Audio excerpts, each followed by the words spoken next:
You're watching Southland Conference football on ESPN+. Well, it's been a long time, 357 days, but college football is back in Abilene, Texas. And today, the hometown ACU Wildcats get ready to host Division II's Angelo State Rams of the Lone Star Conference.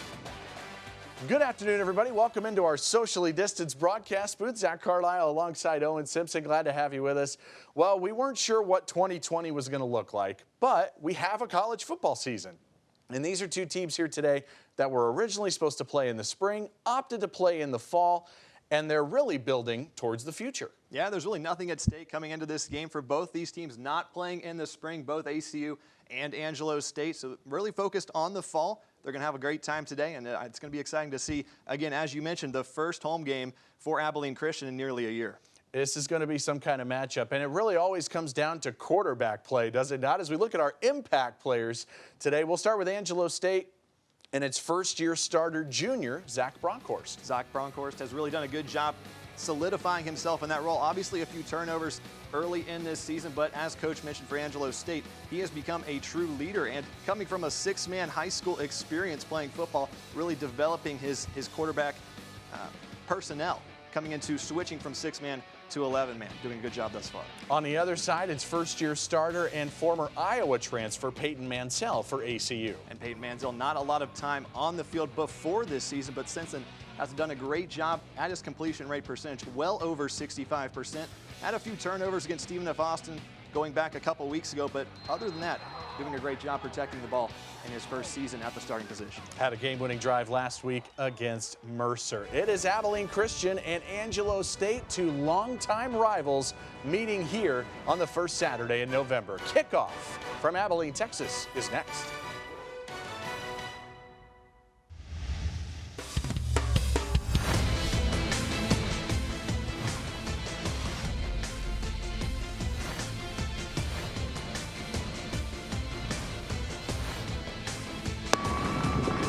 Angelo State, you are the visiting team. The Eagle is ahead.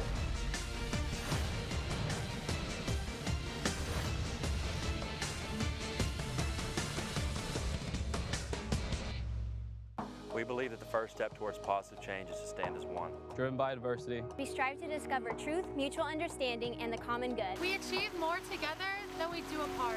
Every voice has a power. We are a voice of change. Bettering ourselves and our community. Kindness is effortless. Standing together through adversity. Serving our communities, peers, and teammates. Together we can learn, teach, empower, and promote change. Tragedy cannot bring us down. We are one.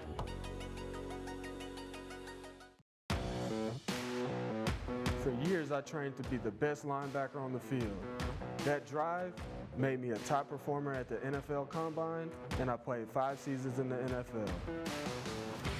Now I'm working toward another dream, building my own business, training athletes to help improve their performance. I want to be the best businessman I can, so I'm getting my MBA at ACU. Get your degree online at acu.edu.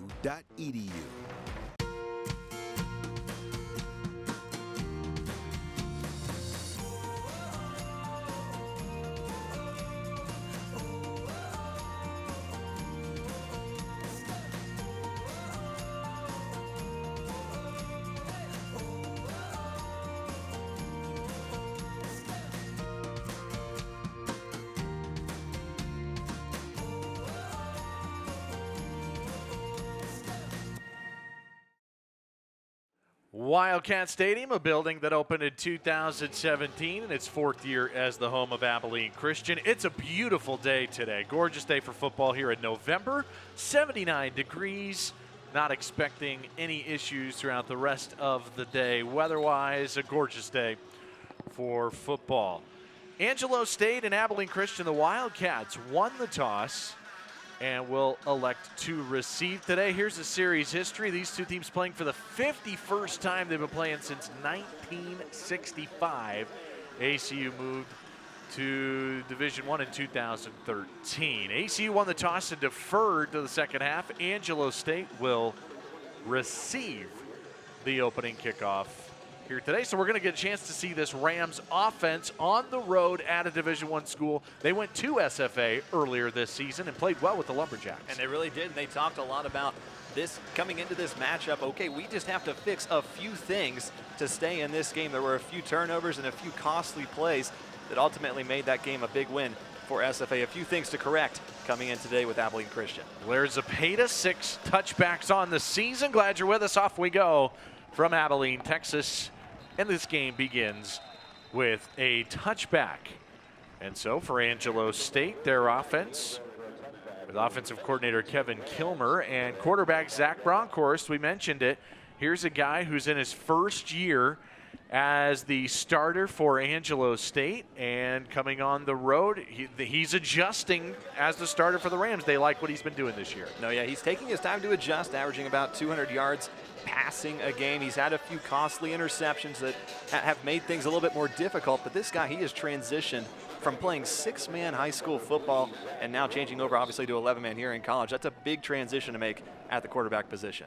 1st and 10 for Angelo State, and they start on the ground. This is a well-balanced attack for this Ram offense. Nate Omayabu III, the starting running back for the Rams. The rest of the starters. And up front, this is a group with Webb, Neal, Fernandez, Wozniak, and Patrick that have started every game so far this season, and they like what they have at the skill position players. You'll see a lot of Landry, Johnson, and Green from the receivers. Now a fake and a throw to the outside, and that's knocked away by the corner Tristan Anderson, looking for Rasheen Green. The Abilene Christian defense, this is a team that's giving up about 31 points per game. They've played a lot of FBS schools as well. They like the linebackers with Hargrove, Hunter Keir, and Jack Gibbons, a talented group on that side of the ball. Oh yeah, they knew going into this season there were going to be challenges and holes that needed to be filled into this 2020 season. They've done thus far. They've looked to slowly improve throughout the season. Coach Adam Dorrell for Abilene Christian has spoke highly of this defense this season. And it's skewed a little bit when you play teams like Exactly. UTEP and Army early on in the year. 3rd down and 8. Bronkhorst under pressure, trying to take off for the first down, and he's got a long way to go and won't get there. It's just a gain of a couple. Jack Gibbons was in there. Quintet as well on the stop, pick up a 2, and it's a quick 3 and out for Angelo State. And a big stop for Abilene Christian. What we'll probably see going forward with Angelo State, they love to have a balanced attack, both passing the ball and running. I'd expect more of that going on into the next possession for the Rams. And so Angelo State will punt for the first time. Jared DeFelice, one of the men back there that punt this year. They've had a few different guys kick the football, and here's one with Jordan Brooks West back to return it for Abilene Christian, and it hops down all the way near the 25-yard line and a 40-yard boot. And now we get a chance to see the Abilene Christian offense for the first time, and we talked about it at the top, but Peyton Mansell getting better and better and better for Abilene Christian. Here's a guy who hasn't started a game in 3 years coming into this year. Exactly, and when you take a look at those stats, when you look at it as a whole throughout the first 4 games at his starting helm for Abilene Christian, it looks a little deceiving. And what I mean by that, it says 4 touchdowns, 3 interceptions. Well, 3 of those interceptions came from one game. So other than that one game against Stephen F. Austin, he has done a great job protecting the ball on offense. They love the football IQ of this guy, the transfer from Iowa in his first year at ACU. Mansell fakes a toss and takes off. Another guy who can move. They love his legs. One of the faster guys on the team in Peyton Mansell, and a dual threat guy, very strong, well built. He's from Texas and now playing in his home state here at ACU. And go back to last season with Abilene Christian, Luke Anthony at the helm for the quarterback. He's not a guy who liked to run the ball as much as we see with Peyton Mansell, so a new weapon that this offense can use. 2nd down and 7 for the Wildcats. They go on the ground with Tyrese White and runs into a ton of Angelo State Rams. Weston Bauer, the defensive end, one of them, right in there to stop the run. This has been an Angelo State defense that has stopped the run well this year, and a defense that feels like they can make some noise. They feel like they're really, really improving on that defensive side. Their head coach, Jeff Gersh, he's a defensive guy who's been a D coordinator in the past. They like what they have on that side of the ball. Third down and 4 for ACU. Great opportunity to set the tone for the Wildcats. Not doing great on third down conversions so far this season. They handed on the jet sweep. It's been a staple of this offense for Abilene Christian, Darius Lewis, but he's met right at the line of scrimmage. And no gain, the safety Derek Dickerson Jr. with a stop, and Angelo State forces a 3-and-out to start the game. So 2 big defensive stops for both these teams. So again, here's what we're going to see. What we go back to that 2018 matchup, not a lot of offense in the first half between these two teams. We could be seeing a repeat if this is to continue after what we've seen so far. Logan Berg averaging 34 yards a boot this season. Will maybe try to pin Angelo State back inside the 20-yard line. Chris Brooks back deep to return the punt for the Rams, and it's a good one. Bounces at the 10 and goes out of bounds at the 8-yard line. A wonderful kick. 57-yard kick. No score. Both teams empty early.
Both teams with just 5 yards of offense so far in their opening possessions of the game. And now Angelo State pinned back inside the 10-yard line. And it'll go on the ground with Nate Omayabu.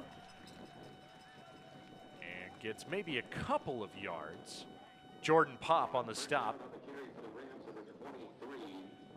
And Omayabu really getting his hefty amount of carries in so far. 3 games, 40 carries, 163 yards. So he has been the go-to in the backfield for the Rams so far this season. Sophomore out of Sherman, Texas. A team that is about 50-50 run pass this year. Now a handoff on that right side, and picking it up for the first down out across the 20-yard line is Omayabu, and he had a head of steam with great blocking on the right side. Exactly, great blocking, a huge hole for Omayabu to run right up. That was big for the offensive line, big first down. If anything, just some breathing room for the Rams after that 57-yard boot from Abilene Christian's Logan Burke. And the Rams back to the ground. And Omayabu again, a big body, 5'11", 240 pounds. And what you typically see from those guys is just run it straight up the middle full force. He did a good job with his patience on that last play. Only got a couple yards out of it. But again, he's waiting for the offensive line to develop the play for him. And Quinn Titt was out there with a stop. Also the new cornerback down there at the bottom of the screen, Christopher Satterfield, number 2.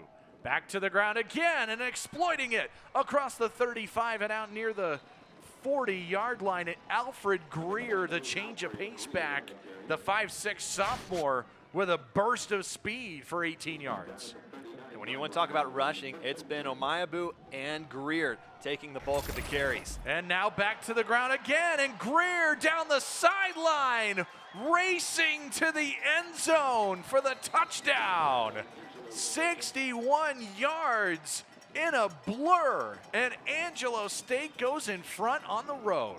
And take a look at that hurry-up offense from Greer. They took it full steam ahead after a big play and made an even bigger one. And the Rams strike first in this one. Just on the ground the entire drive, and it was Greer who can absolutely fly for the touchdown. And we hadn't seen that speed yet. We had seen a lot of patience from him, but it paid off finally. 6 points for Angelo State. Now the extra point, Jared DeFelice, and the extra point is good. I mean, how about that? 5 plays, 92 yards. That's an impressive drive from Angelo State, a very good Division II program, about 80 miles from here in Abilene. And what we saw was a great offensive line, and what looked like a Division I offensive line, absolutely taking down the Wildcats on the defensive side. Lots of great blocking, lots of great runs on that drive. Yeah, that was a combination of Omayabu and Greer. 61-yard house call. And the Rams, who are familiar with playing Abilene Christian well, we saw a game here 2 years ago, and Angelo State had the lead at halftime against Abilene Christian. The Wildcats pulled away in the second half, but the Rams gave them a scare 2 years ago. Yeah, it was 24 unanswered points for the Rams to take the lead at halftime. After that, again, as you mentioned, the Wildcats came back. But Angelo State gave the Wildcats a fight 2 years ago they weren't expecting. It looks like they're off to a start once again with this 2 years later. This is an Angelo State team that was 8-3 a season ago and was really one game away from being in the NCAA Division II playoffs. They like what they have under third-year head coach Jeff Gersh, who was on this staff as a longtime defensive coordinator, and now in his third year leading the program. From the 15-yard line, Jordan Brooks-West trying to get some good field position for Abilene Christian, and he gets across the 30. And so now this ACU offense, which has shown flashes throughout the season, maybe still looking for some consistency, now comes out on the field down 7-0. And that's exactly what has been the story for Abilene Christian, has been the inconsistency on this offense. Sometimes you can see them put up 3 or 4 consecutive scoring drives, but they can also do the same with a drought, go 3 or 4 straight 3 and outs. So again, they're down 7, big possession here for the Wildcats. ACU trailed by a touchdown in the fourth quarter last week at Mercer and scored 10 unanswered points to win the game. Quick screen to the outside, L.J. McConnell on the reception, and a quick tackle made on the edge. And that was safety Letty French the second. And no space for these receivers early on. And Angelo State is going to have to keep their eyes on L.J. McConnell, arguably one of the fastest players on this Abilene Christian offense. Good safety play, good corners from Angelo State as well. The corners Devin Washington and Deshaun Douglas. And now a 3-receiver set, and Mansell rolls out and completes it once again to McConnell. Back-to-back catches for a couple of yards. And without Kobe Clark in the lineup today for ACU, they're going to need L.J. McConnell. No, when you go back to Kobe Clark, that is one of the most consistent wide receivers for Abilene Christian. Broke Abilene Christian's program record for most receptions in a season as a sophomore last year. He's out today, so they're going to really have to rely on McConnell to help them get some key first downs. Another big third down here for ACU. 3rd and 5. And you mentioned Kobe Clark, 3 touchdowns this season already as well, not in the lineup. Mansell blitz, late blitz off the edge, and a sack for the Ram defense. It was the linebacker Darren Allman who came home off the edge. And Abilene Christian with back-to-back 3 and outs to start the game. And it looked like Manziel's about to turn around to head outside the pocket and just didn't see him in time.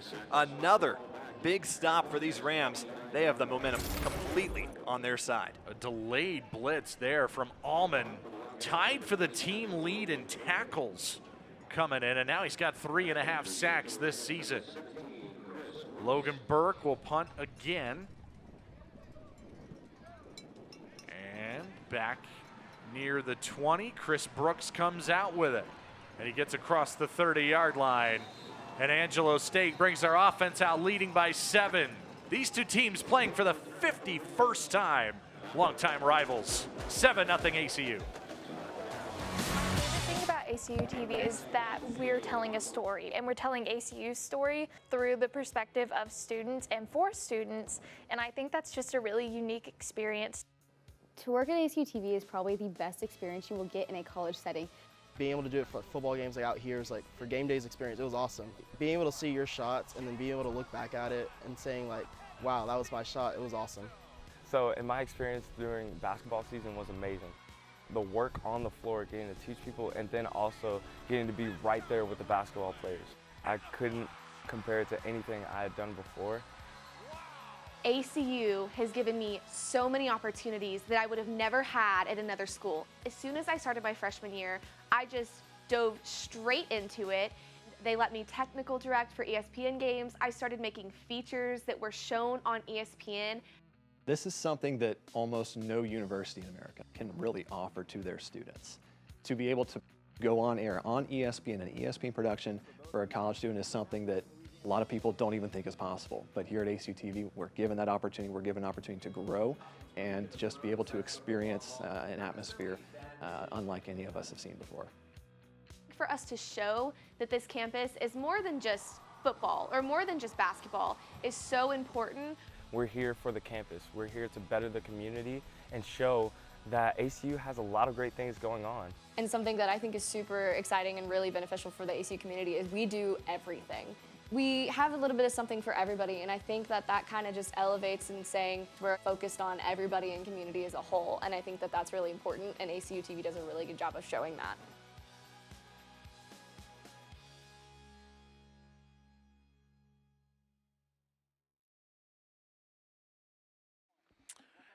Angelo State outgaining Abilene Christian 97-4 so far as we approach the halfway point of the first quarter. Angelo State back to work. Into the air they go with Kellen Pachot on the sideline. And they'll give him about 7 or 8 yards. And what a great move here. Looked like he was headed out of bounds and just absolutely just moved right on past the Wildcat defense right there. A couple extra yards. That's the extra fight that every coach loves to see. Put the brakes on Tristan Anderson. Now back to the ground, which has worked so well so far for Angelo State. Nate Omayabu loses a couple that time. That was a big stop for the Wildcats. Momentum continuously going in favor for ASU. One of the few tackles for a loss for Angelo State so far today. Osaraton Obadiyi with his 7th tackle of the season. Busting it up in the backfield. Now 3rd and 4. Angelo State this season just 35% on 3rd down. 4-man rush. Bronkhorst taking a shot down the sideline, and a flag comes out. Looking for a deep ball, and it was the safety Brian Bullock who's going to get flagged for Abilene Christian. Everything going right so far for the Rams. Scott Harden, the referee. Pass interference. Defense, number 26. 15-yard penalty, is going to get flagged. Automatic, first down. For the defensive pass interference. And we talked about this a little bit before coming on the game. A few key penalties for this Wildcat team has really cost them a lot of first downs. And when you look at that one, you just have to avoid the contact. You're completely opposite side of the ball, looking right at the receiver. They're going to call that one 9 times out of 10. Yeah, you got to get your head turned around defensively. So the penalty moves it into Abilene Christian territory from the Wildcat 48, and a stumble here from Omayabu. And they're going to mark him behind the line of scrimmage. He's lost his footing. And it was Alfred Greer. Alfred Greer, the backup running back who had the big, long 61-yard touchdown a previous possession. And we're going to keep seeing both Greer and Omayabu consistently come in and out. Right. This is a dual back system that Angelo State loves to use. It's kind of a thunder and lightning situation. At least that's what Coach Gersh was telling us when we talked to him about this offense. You got the bigger back in Omayabu who can power through, and then Greer's the speedster. Flag on this handoff. to Greer up the middle for 2 yards. But the flag came right at the line of scrimmage. And Abilene Christian may have lined up offsides. Offside defense, number 99, lined up in the neutral zone. 5-yard penalty. So Saratin Still second down.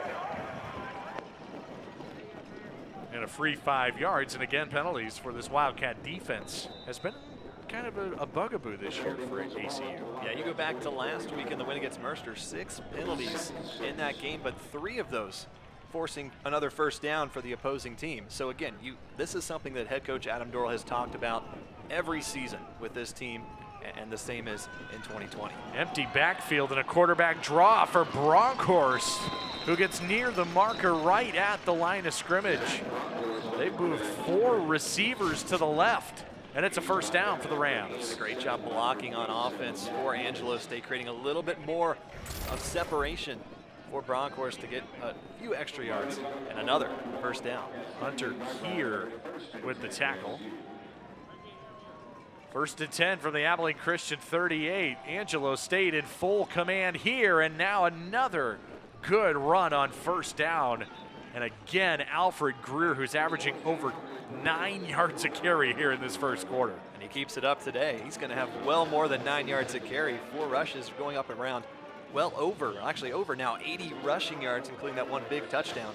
So again, Angelo State continuing to run the ball and just absolutely go up against this defense and this defensive line for Abilene Christian. 106 rush yards in this opening quarter for the Rams. Now play action. Bronkhorst going to take off.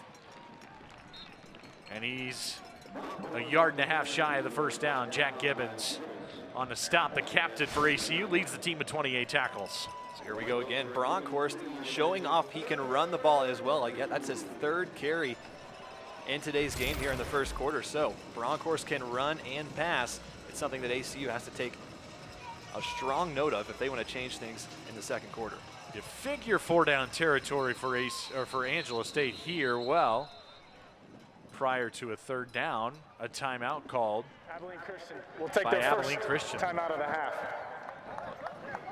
They've got some things to sort out defensively. Angelo State rolling up 7-0, facing a 3rd down on the other side.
Abilene, Texas, Angelo State on the road leading 7-0.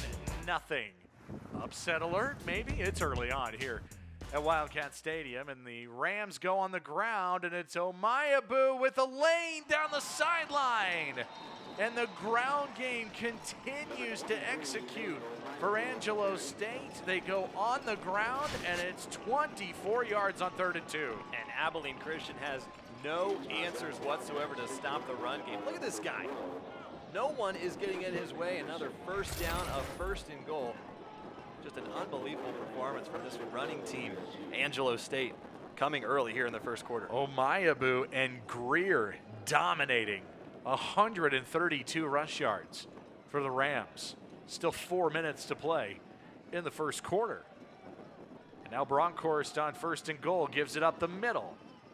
And down inside the 5 is Omayabu.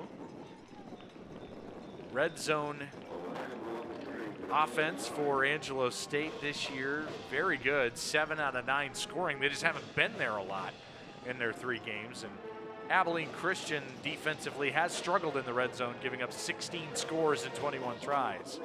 2nd and goal. Back to the ground. Left side into the end zone. Alfred Greer for the 2nd time today. And the Rams are going to go up 2 scores. And it's Greer both times for touchdowns. And this is definitely not the way Abilene Christian wanted to start off their home slate in the 2020 season. An early advantage for Angelo State. And again, the run game, there are no answers on defense for this Wildcat team. They pulled the center, Alfredo Fernandez. It's a veteran offensive line that is showing up for Angelo State. And the extra point is good from Albert Garcia. 14-0 Angelo State. And Abilene Christian has gone on 2 3-and-outs. Meanwhile, the Rams 146 total yards and a lot of it on the ground. Yeah, 146 yards to Abilene Christian's 4.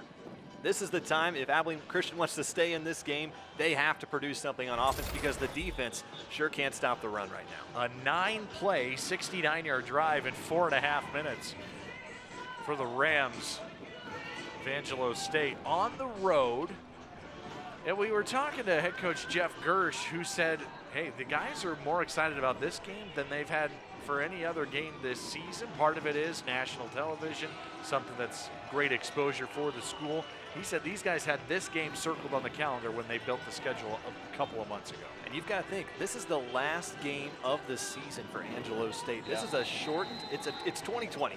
We know this is going to be different for a lot of teams. So with it being already the last game of the year, they want to give it all they can because they're not going to be back on the field again until fall because they're also not playing in the spring just like Abilene Christian. From the 16-yard line, Jordan Brooks-West.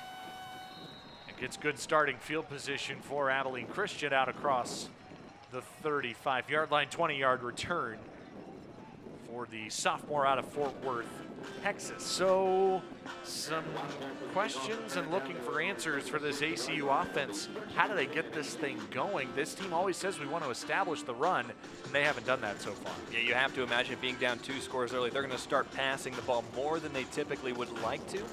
But as we see here on 1st down, they are really packing this offensive line. From the 36-yard line to the ground they go.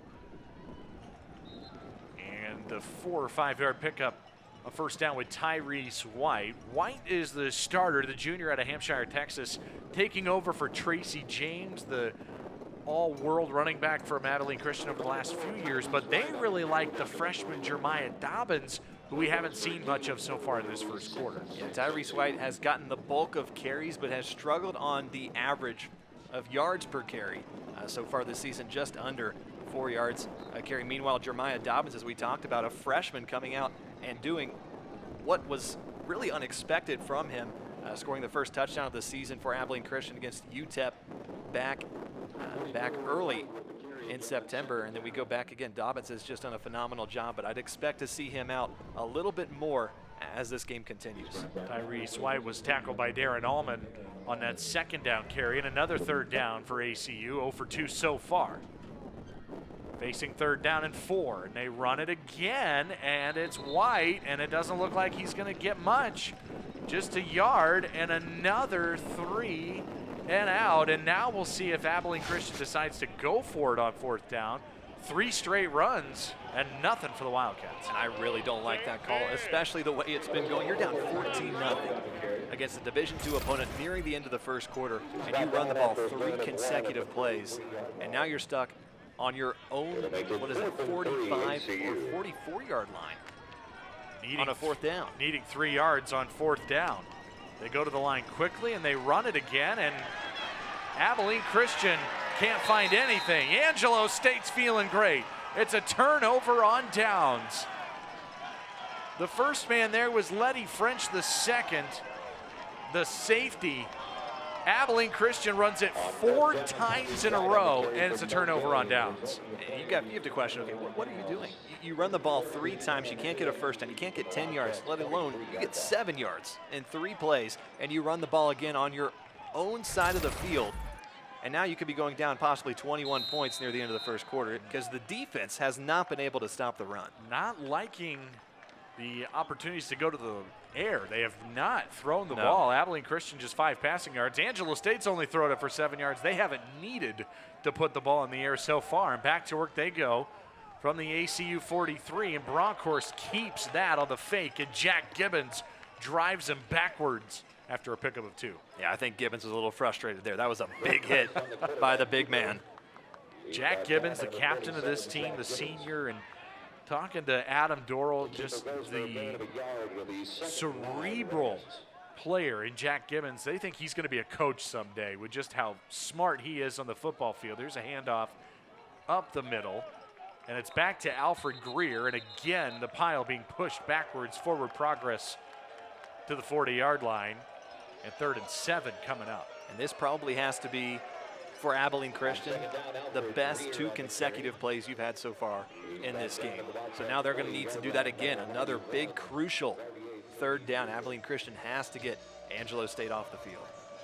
You figure from here, Angelo State would punt if they don't gain another yard. They get down inside that 35. You would consider going for it on the road. Bronkhorst to throw, 3rd and 7, now up the middle, plenty of room to run, 1st down and more, down to the 25-yard line, needed 7 and got 15 on 3rd down. A big run, obviously, from Bronkhorst, keeping and extending this drive, and you just see he has a window of opportunity, he takes it, doesn't hesitate. Big run for the Rams. Bronkhorst, a guy who only came in with 85 rushing yards on the season. But a combination of him and their 2 running backs, it's been spectacular. And that is how the first quarter comes to an end. Angelo State with a 14-0 lead on the road in Abilene, Texas after 1.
Start of the second quarter, 14-0 Angelo State over Abilene Christian for Southland Conference football on ESPN. Zach Carlisle, Owen Simpson, glad to have you with us today here in West Texas. And Bronkhorst fakes on first down and misses his tight end, Dagan Dunham, for an incomplete pass to bring up second down. But boy, it's been all Angelo State, totally dominating on the field and in the stat sheet. And what we witnessed was just a very rare pass from Angelo State, only the third so far of this game. They have done a fantastic job running the ball just right up the gut of Abilene Christian so far today. Averaging 9 yards a carry are the Rams. And back to the ground they go with Nate Omayabu the third, the sophomore out of Sherman, Texas, and gains maybe a yard.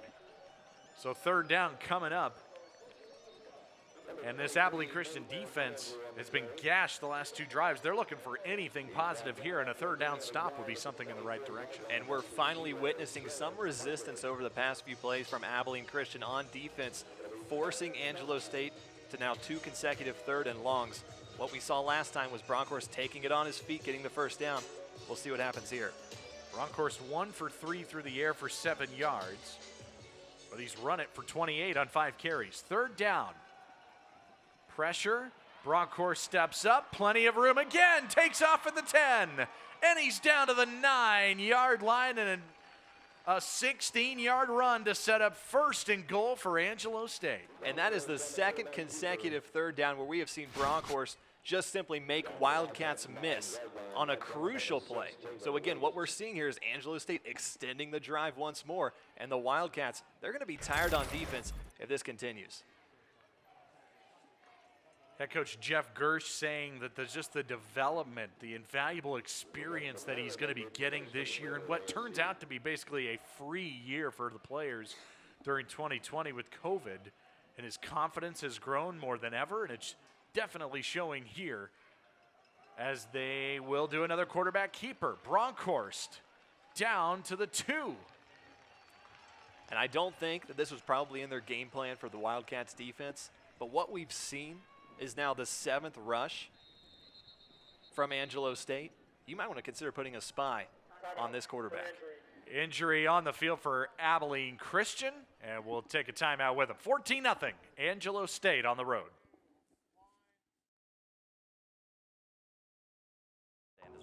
Driven by diversity. We strive to discover truth, mutual understanding, and the common good. We achieve more together than we do apart. Every voice has a power. We are a voice of change, bettering ourselves and our community. Kindness is effortless. Standing together through adversity, Serving our communities, peers, and teammates. together we can learn, teach, empower, and promote change. Tragedy cannot bring us down. We are one.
Coach Adam Dorrell for ACU, 13-23 in his time with the Wildcats. Not a happy guy right now for Abilene Christian. Up the middle, Angelo State, and trying to get a push at the goal line with Omayabu. and he is just inches outside the goal line. And 3rd and goal coming up, and now another stoppage on the field. It was Will Morgan who was hobbled for Abilene Christian, was able to come off the field during that timeout. And now Omayabo lost his helmet and has to leave for a play for Angelo State. 3rd and goal just outside the 1. This feels like a big play early on in this first half. And it's a 3rd consecutive 3rd down for Angelo State. They're 2 for 2 on this drive, looking to punch it in. Handed off up the middle and into the end zone for the 3rd time in the half is Alfred Greer. 3 TDs for the sophomore on the road. He's up to 7 touchdowns on the season. And any fans here are absolutely silent. This is not something that they were expecting to see in today's matchup, especially so early of an advantage for Angelo State. They have come to play. The Wildcats have just been caught looking on so many drives. A fired up visitors sideline for the Rams. Extra point is good from Albert Garcia. 9-play, 43-yard drive in almost 4 minutes. And for the 3rd time, Greer goes into the end zone. And he is having himself an afternoon. 7 carries, 88 yards, and then, as you mentioned, the 3rd touchdown today. I mean, you look at this game, it feels like one team came to play and the other one is still just waiting to warm up. That's just what I've seen so far from Abilene Christian. The sideline is just quiet, and it's not something that any head coach wants to see, especially so early in this game. And down on the sideline is head coach Adam Dorrell talking to defensive coordinator Clint Brown. They're looking for answers, as is the ACU offense, which is about to come out on the field. The Wildcats are looking for a spark, and the Rams are starting to turn this into a snowball. Let's go back to the last possession for Abilene Christian. They ran the ball 4 times, including on 4th down. If they run the ball again on the first 2 plays, even the first play, I don't know what they're doing. They need to pass the ball. I know that their star wide receiver, Kobe Clark, is out, but at this point in time, if you're down more than 20 points, you have to start passing the ball. Short kick this time, and a fumble that is picked up on the run. Dangerous play for Abilene Christian. That did not look good from the beginning. And it looked like it was Reese Stafford. It was Reese Stafford who picked it up, and near disaster for Abilene Christian. It has not been going their way in this first half. Drive starts from the 28-yard line. ACU 11 total yards. And they fake a toss. To the air they go. And a pass wide to the tight end, Brandon Hohenstein. With the linebacker, Darren Allman, in coverage. 2nd and 10. Hohenstein, not a lot of catches, just 5, but he's averaging 25 yards per catch this season. He's been a big play guy at the tight end spot. Yeah, when they go to him, it's usually for big plays, and we'll probably see more of that going forward because they have to have some few big explosive plays to get back in this game. 2nd and 10, to the air again. Down 21 zip, and Mansell takes off. Peyton Mansell gets across the 35, give him 9 yards. 3rd and 1 coming up. Abilene Christian does not have a first down to show for in this game so far. And that run looked a little bit like Bronkhorst from Angelo State, making a few moves for the extra yards. And Mansell just trying to do whatever he can to get the Wildcats back in this one. Has a season-long run of 15 yards, gets 9 here. Now 3rd and 1. Abilene Christian does this a lot, where they come out of the huddle quickly to the line of scrimmage, and a quarterback sneak looks to be enough on the initial spot for a first down. And that's Abilene Christian's first down of this game. They weren't exactly hoping that to come in the second quarter, I'm pretty sure. The 39-yard line. ACU goes quickly. One of the few teams in FCS that still goes under center. Abilene Christian. And now the freshman Jeremiah Dobbins, his first carry of the game, gets to the outside for a couple. Shoved out by Derek Dickerson Jr. the safety. And a good job by Dobbins fighting for something when there really ultimately is nothing. He had 3 defenders to beat, gets a couple yards out of it. That's something that they need just to start getting some form of momentum. Any spark they're looking for. Dobbins, the freshman out of Lubbock Estacado High School. 2nd and 9. Mansell, quick screen to the outside. Darius Lewis makes the catch, just his 4th of the season. Good gain out across the 45. And this is what Abilene Christian likes to do a lot, typically with L.J. McConnell, but a quick pass outside and letting the receiver do his work with a few lead blockers at the receiver position. Well, time of possession is all one-sided. 11.5 to just under 6. Well over 2-to-1 ratio in the first half. And ACU needs a 3rd down to keep this drive alive. Mansell, play action, pressured. Corner route incomplete to L.J. McConnell, and that pressure got to Mansell again. Micah Flowers trying to get a sack. And I'd have to say the best summary of the game so far is Angelo State is making it harder for Abilene Christian on both sides of the field. We haven't seen that pressure from Abilene Christian on defense so far today. And ACU will punt with Logan Burke. So Angelo State continues to shine. They're going to force the 4th Wildcat punt of the half. Burke a chance to pin the Rams deep for the 2nd time. This will bounce at the 15 and goes all the way down near the 10. 43-yard punt. And back comes out this Ram offense that has run for 182 yards in the first half. Impressive showing for Angelo State. When we talked to head coach Jeff Gersh earlier in the week, he says he loves a balanced attack.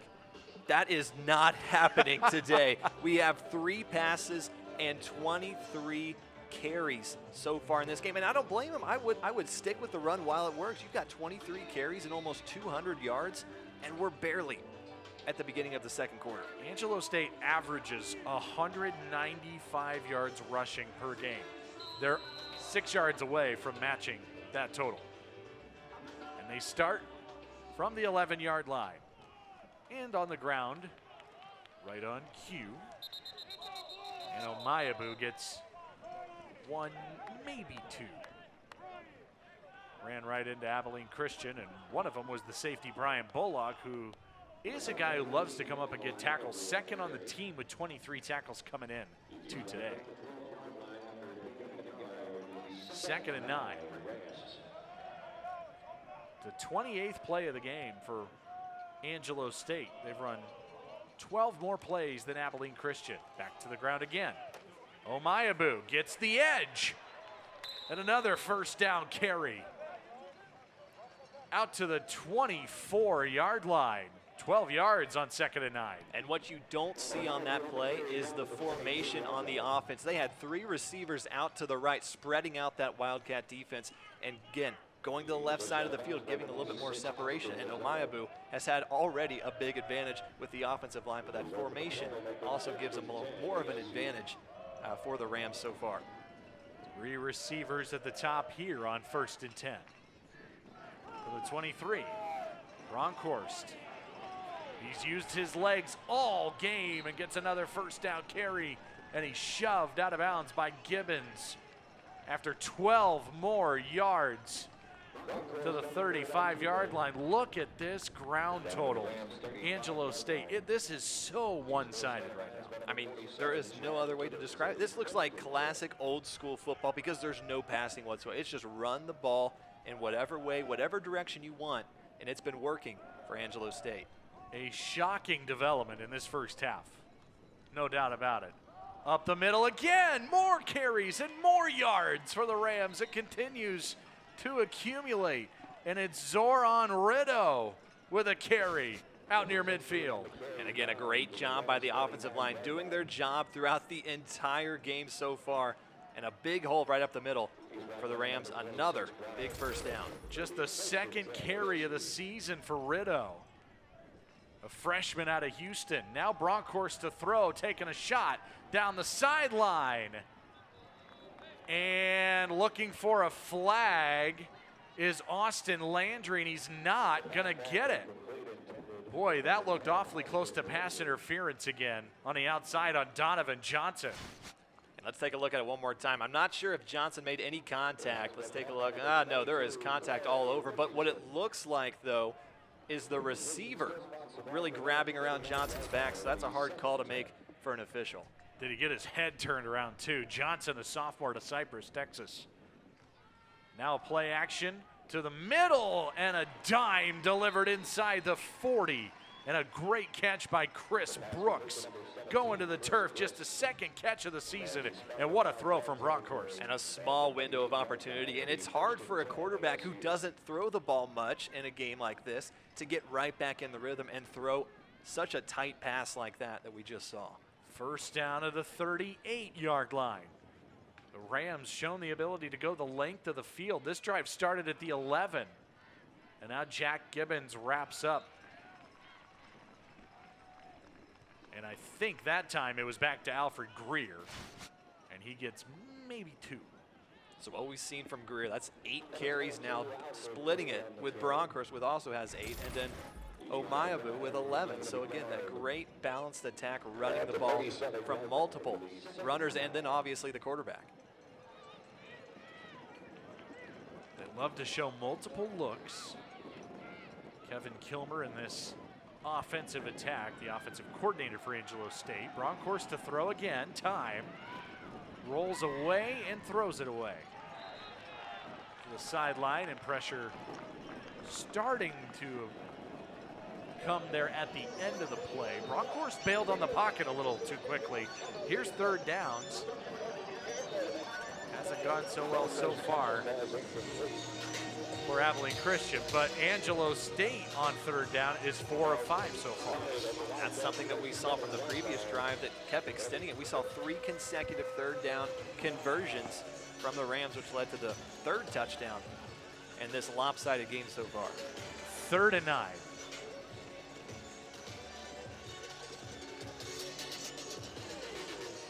Will Abilene Christian bring pressure? Well, timeout called by Angelo State first. Halfway through the second quarter, it has been all Angelo State. A crazy one in Abilene.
the Hardin Administration Building on Abilene Christian University's campus, and it is all visitors right now. Bronkhorst on third down.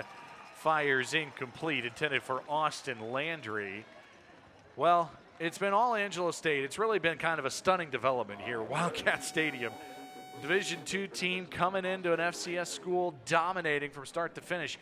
Now an interesting question here. What do you do on fourth down? Angelo State wants to go for it. I don't blame them. Everything's going right now. And this is a team that doesn't like to kick a field goal. They've only done it once so far this season, and they didn't do it much last season either. They only did it twice, I believe. So again, this is a team that will go for it on fourth down. 4th and 9. Is this a free play? They're going to stop the play before it starts. It looked like an offsides on ACU. Was he drawn? I don't think so. Offside. Defense, number 92, with contact. And that's the junior quintet who was offside of Missouri City, Texas. One of the 8 new starters on this defense coming into the season. They've all been together for their 4 games. And the coming in, Angelo State 6 of 10 on fourth down. Abilene Christian giving up 70% conversion rate on fourth down this year. 4th and now 4 for the Rams after the penalty. Just a 4-man rush. Bronkhorst delivers, intercepted. Brian Bullock, there's a flag down on the return, and Bullock gets out to the 40-yard line. Check the marker as it was picked off by Bullock. And it is on Abilene Christian, and this will not stand. And we talked about this earlier in the game when we saw a couple penalties, and we're seeing it again. It is costing Abilene Christian some crucial downs. That would have been holding. Defense, number 30, 10-yard penalty. It's the linebacker, Torrey Hargrove. It negates the first interception for the Abilene Christian defense all season long. So you go back to the offsides penalty. It was 4th and 9, made it 4th and 4, made it much more manageable of a possible conversion. And then you do this with a holding on the very next play. Again, these are the crucial mistakes that can cost teams a win or loss. We saw with Angelo State against Stephen F. Austin earlier this season, a few plays really could have changed the outcome in that game. Now they go to the ground, but not before Abilene Christian calls a timeout. Abilene Christian will take so you figure back-to-back penalties on defense for this Abilene Christian team. It was the offsides, as you said, on third down, or on fourth down to make it 4th and 4. And then the penalty was a hold on Hargrove. It was picked off by Bullock. And so the question is, was that on the same place where the ball was being thrown? As we get a look at the replay, don't have a good look at it. It looks like Hargrove wasn't near the play, so that may have been away from where the pass was even intended, which makes it even worse for Abilene Christian. Exactly, had no outcome on the play on 4th down. So again, you go back to this, these kind of penalties are so demoralizing to these teams. Not only are you at home, you're at home for the first time this season, and when you're at home for the first time this season, you're down 21-0. Let's take a look at this one more time. And I see some hands go up. I'm not sure if he just pushed him or held him. I'm not sure. I didn't see a whole lot there. It was on the intended receiver, Alize Thomas. They tried to go over the middle. Not a lot there from Hargrove, but then the ball was overthrown and picked off by Bullock. Instead, it's 1st and 10 from the 22. And they go to the ground. Alfred Greer couldn't get the edge that time. And that's a similar play we've seen a lot, where we see 3 receivers on the opposite end of where the running back ultimately plans to go. It typically has worked for the Rams, but a big stop there for the Wildcats. So a loss of 2. Bring it back 2nd and 12. 3 receivers at the bottom once again.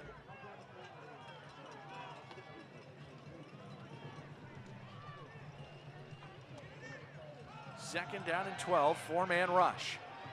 Open on a crossing pattern, and it's a 1st down, and inside the 10 goes Chris Brooks. first and goal for Angelo State on a pickup of 15 yards. And I want to take a look at this, but I thought I saw Brooks telling the defender, come on, bring on the hit with his hand forwarding him forward. Not sure if we're going to see it, but I thought he was telling him, come on, hit me. And he is ready to play along with Angelo State. They have come out and are ready to take an even bigger advantage here on first and goal. He ran into Austin Goffney, and now first down at the 9, first and goal. And Bronkhorst keeps it at the 5, and he's down to the 2. No, anything Angelo State wants to do on the ground, it is working in this first half. Abilene Christian has 0 answers. And there haven't been a lot of trickery, but we see a fake handoff there for the first time. It's not as common as what we see from Angelo State. It's usually just hand it off, and you have a huge hole to run right up the offensive line. This time, take a little bit different of a path on first and goal. Bronkhorst came in with 85 rushing yards on the season, 68 in the first half today. Second and goal at the 3. Up the middle. Omayabu close to the goal line, down at the 1. So third and goal. And you figure Angelo State's going to at least run 2 plays here. If they don't get it here, they're going to go for it on fourth down. This team does not kick field goals, especially being up 3 possessions on the road. You're going to want to make that 4 possessions. You don't want to settle for a field goal. As far as you've come to starting, you've got to remember, this drive started at the 10-yard line. Right. It's been an incredible drive that's eaten up half of this quarter. Third and goal at the 1. To the air, Bronkhorst, end zone, touchdown!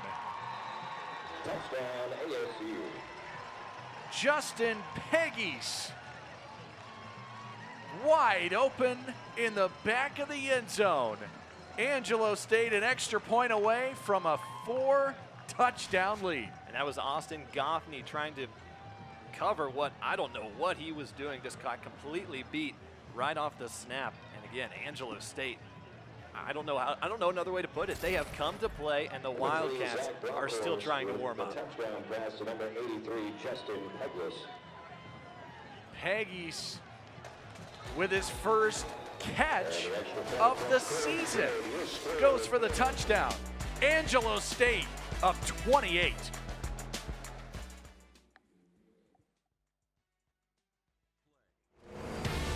Ford trucks lead the way with premium features that make the Ford F-Series America's best-selling truck for 43 years and the best-selling truck in Texas. Upgrade to a new F-Series today at your Texas Ford dealer. Drive home a new F-150 with over 11,000 total savings. Ford F-Series, built for Texas, built for you.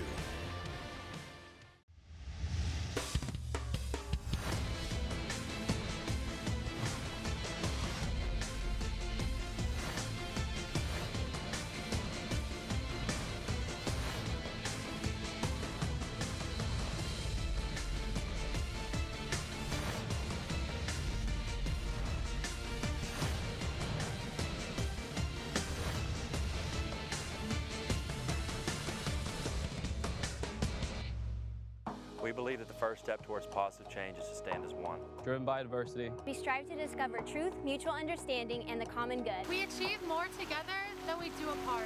Every voice has a power. We are a voice of change. Bettering ourselves and our community. Kindness is effortless. Standing together through adversity. Serving our communities, peers, and teammates. Together we can learn, teach, empower, and promote change. Tragedy cannot bring us down. We are one.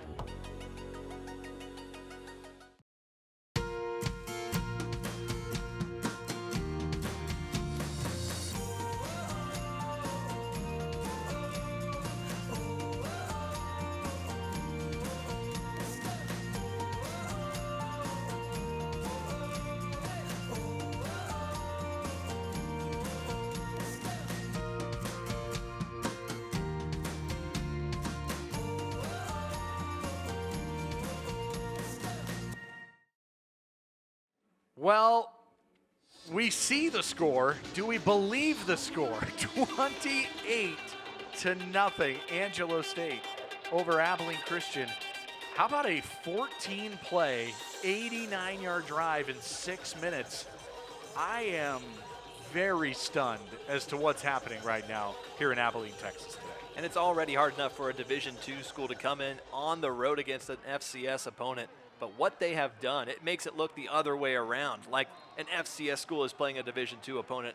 And Abilene Christian is going to have to produce something before halftime if they want to have any chance of turning around the corner in the second half. Robert McKnight on the return for Abilene Christian. So the drive starts at the 37-yard line, and you figure forget the run game now.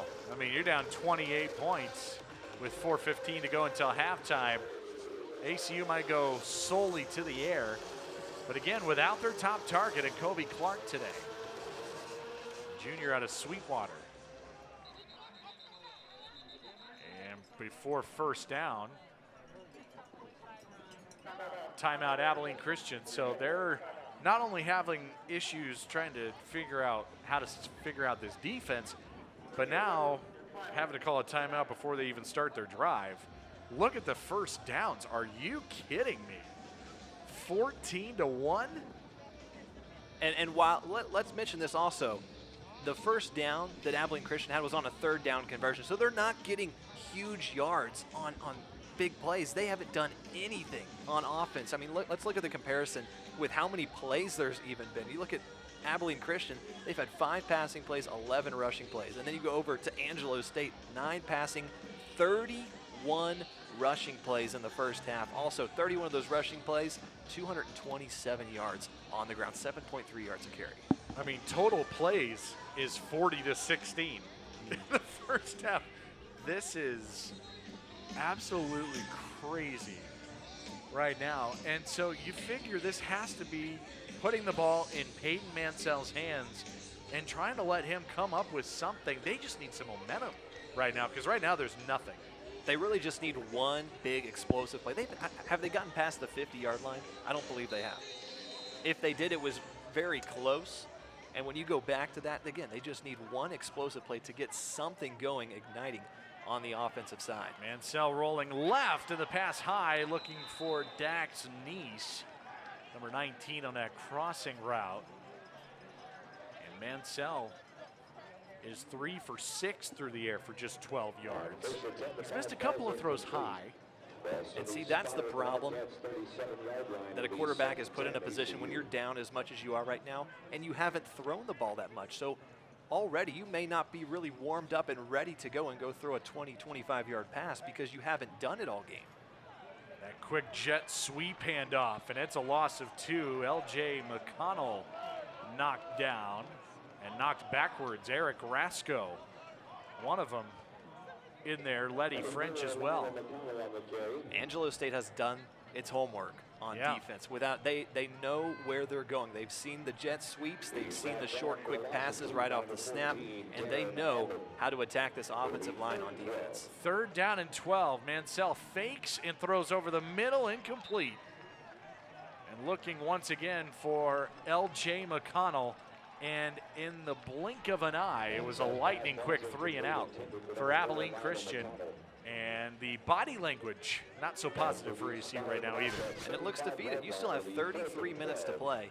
And I'm not sure where this pass was going. It was well short of the first down marker. It was looking to get a gain of maybe 4 and 5 if you catch it. So again, I'm not sure what the plan is on offense right now other than more consecutive 3 and outs. 2 receivers in the area looked like as well. Fair catch here by Chris Brooks at the 20-yard line. 3.5 until halftime, and I'm interested to see if Angelo State can go down the field again, because they have been on some long drives. I mean, you're talking about a 10-minute, or 4 straight touchdown drives for Angelo State after an initial punt. And Abilene Christian has no answers defensively. They really don't. And again, if you are Angelo State, I'd say you want to go try and get a touchdown score. You have 2 timeouts left. There's plenty of time left remaining in the first half. And a fresh reminder, 2 years ago, you were up at halftime. Yeah. It wasn't 28 points. Right. It was a touchdown. But again, let's extend on this lead if you have a chance to. By all means, try and run and pass the ball as successfully as you have so far today. 1st and 10 from the 20, and taking off Colt Garrett, the senior quarterback, out there for Bronkhorst. And here's Angelo State outgaining ACU 263 to 28. Not close. And in particular, they've gone on drives of 5 plays, 9 plays, 9 plays, and 14 plays. And now they've got their backup quarterback, Colt Garrett, on the field. Yeah, taking a look at those drives, the first one was just 5 explosive running plays. After that, now they like to take their time on these drives, really killing some clock. 2nd down, screen pass over the middle, dropped. Rasheem Green, the redshirt freshman, had some room to operate, but dropped it before taking off 3rd and 10 on the way. Yeah, it's a possible 1st down for the Rams, a much needed one if they want to try and extend this drive, because again, now you have the advantage back to Abilene Christian. You force a stop here on 3rd down, you have a chance to, you have plenty of time left to try and get your first score in this game. Yeah, it's an important 3rd down for Angelo State, but it's a crucial 3rd down for this Abilene Christian defense, who has to force a punt here to have a shot at any points before the half. 3rd and 10. And Cole Garrett faking the handoff and is demolished in the backfield. Jordan Pop, first one there with Gibbons. And I'm curious where Bronkhorst, I don't know if he's just going to be done for the 1st half or what, but clearly a big change there on offense. Very uncharacteristic of what we've seen so far today. I'm trying to look to the sideline to see if I saw there, and Zach Bronkhorst is over there talking to Garrett. Doesn't look to be an injury. It looks like they were just making a change. But it is a 3 and out for Angelo State. And this is not a good punt. Abilene Christian's going to have their best starting field position of the game. It's only a 32-yard punt as it goes out of bounds at the Angelo State 48-yard line.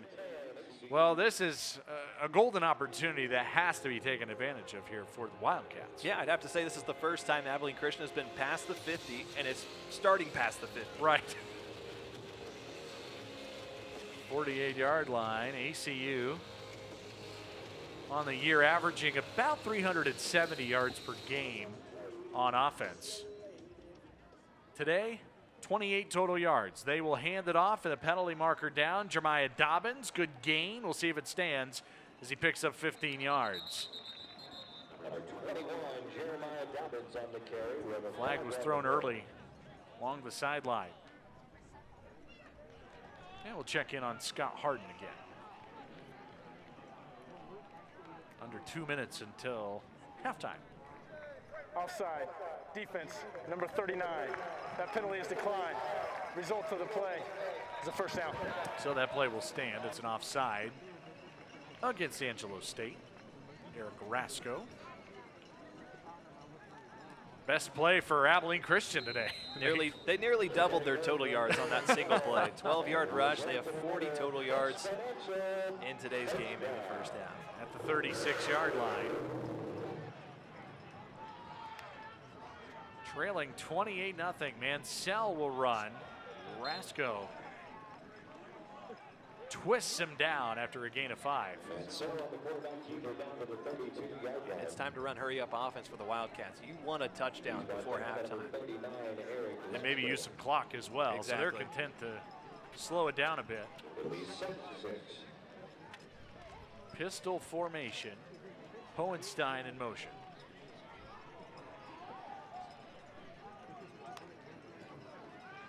They fake it.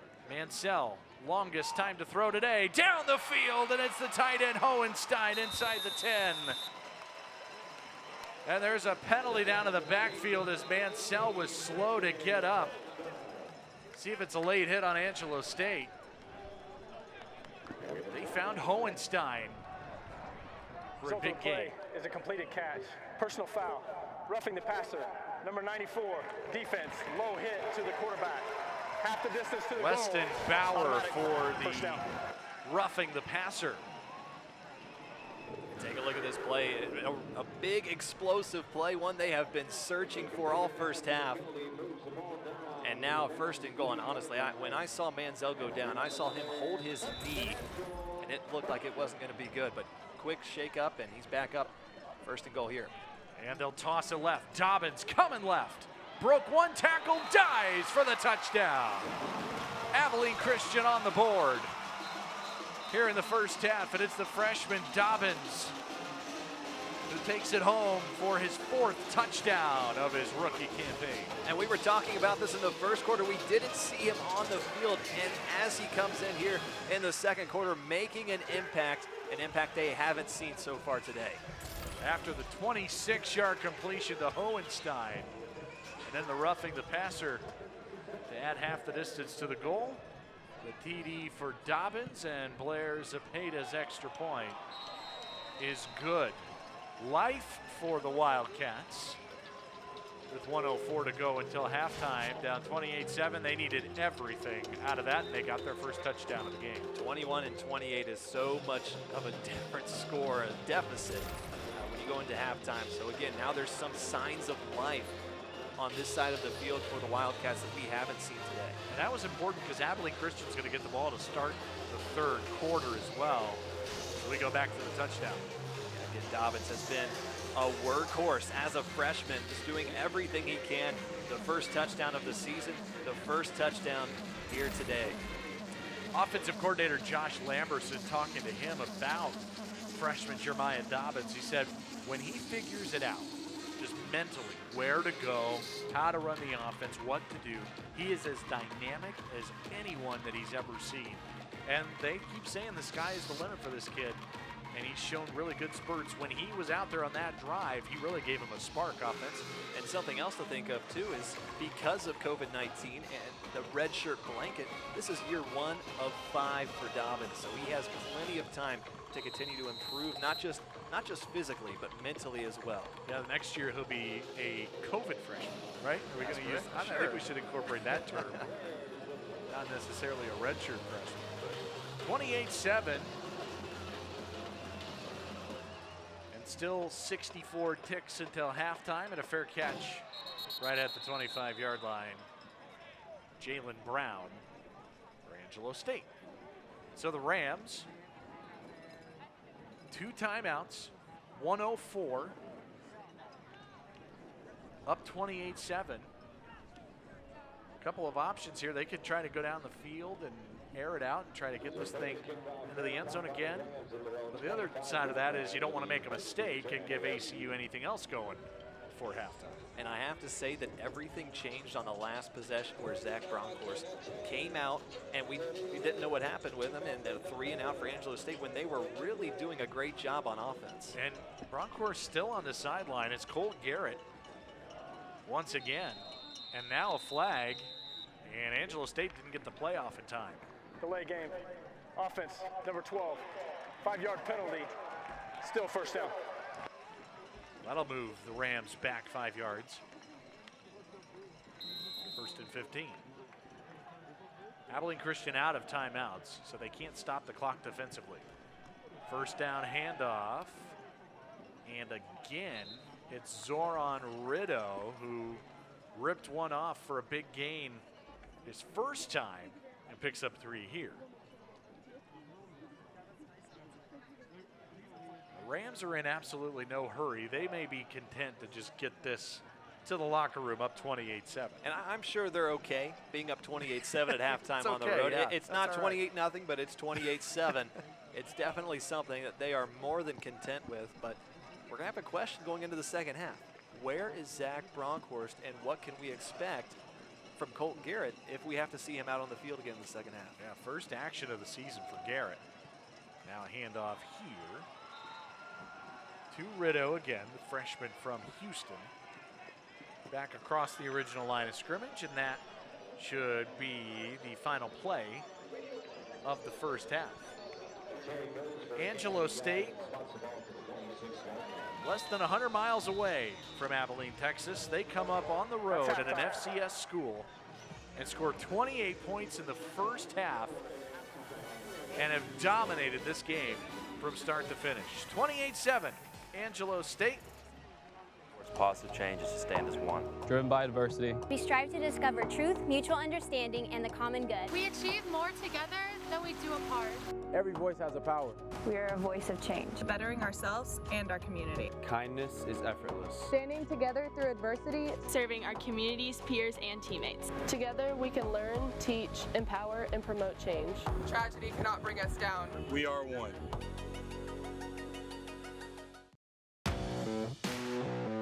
For years, I trained to be the best linebacker on the field. That drive made me a top performer at the NFL Combine, and I played 5 seasons in the NFL. Now I'm working toward another dream, building my own business, training athletes to help improve their performance. I want to be the best businessman I can, so I'm getting my MBA at ACU. Get your degree online at acu.edu. My favorite thing about ACU TV is that we're telling a story, and we're telling ACU's story through the perspective of students and for students, and I think that's just a really unique experience. To work at ASU TV is probably the best experience you will get in a college setting. Being able to do it for football games like out here is like, for game days experience, it was awesome. Being able to see your shots and then being able to look back at it and saying like, wow, that was my shot, it was awesome. So in my experience during basketball season was amazing. The work on the floor, getting to teach people, and then also getting to be right there with the basketball players. I couldn't compare it to anything I had done before. ACU has given me so many opportunities that I would have never had at another school. As soon as I started my freshman year, I just dove straight into it.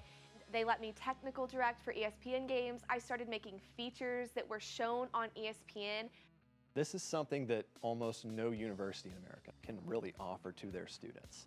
To be able to go on air on ESPN and ESPN production for a college student is something that a lot of people don't even think is possible. But here at ACU TV, we're given that opportunity. We're given an opportunity to grow and just be able to experience an atmosphere unlike any of us have seen before. For us to show that this campus is more than just football or more than just basketball is so important. We're here for the campus. We're here to better the community and show that ACU has a lot of great things going on. And something that I think is super exciting and really beneficial for the ACU community is we do everything. We have a little bit of something for everybody, and I think that that kind of just elevates and saying we're focused on everybody in community as a whole, and I think that that's really important, and ACU TV does a really good job of showing that.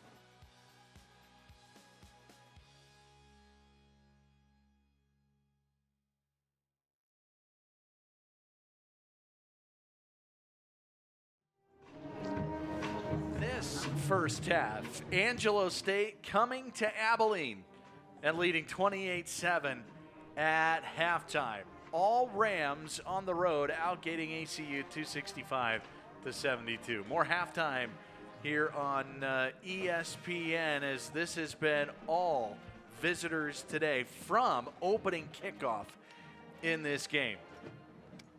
A stunning development, and we've got halftime here as Angelo State leads 28-7. Back in a moment.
junior quarterback Peyton Manziel and discuss his first season as a Wildcat.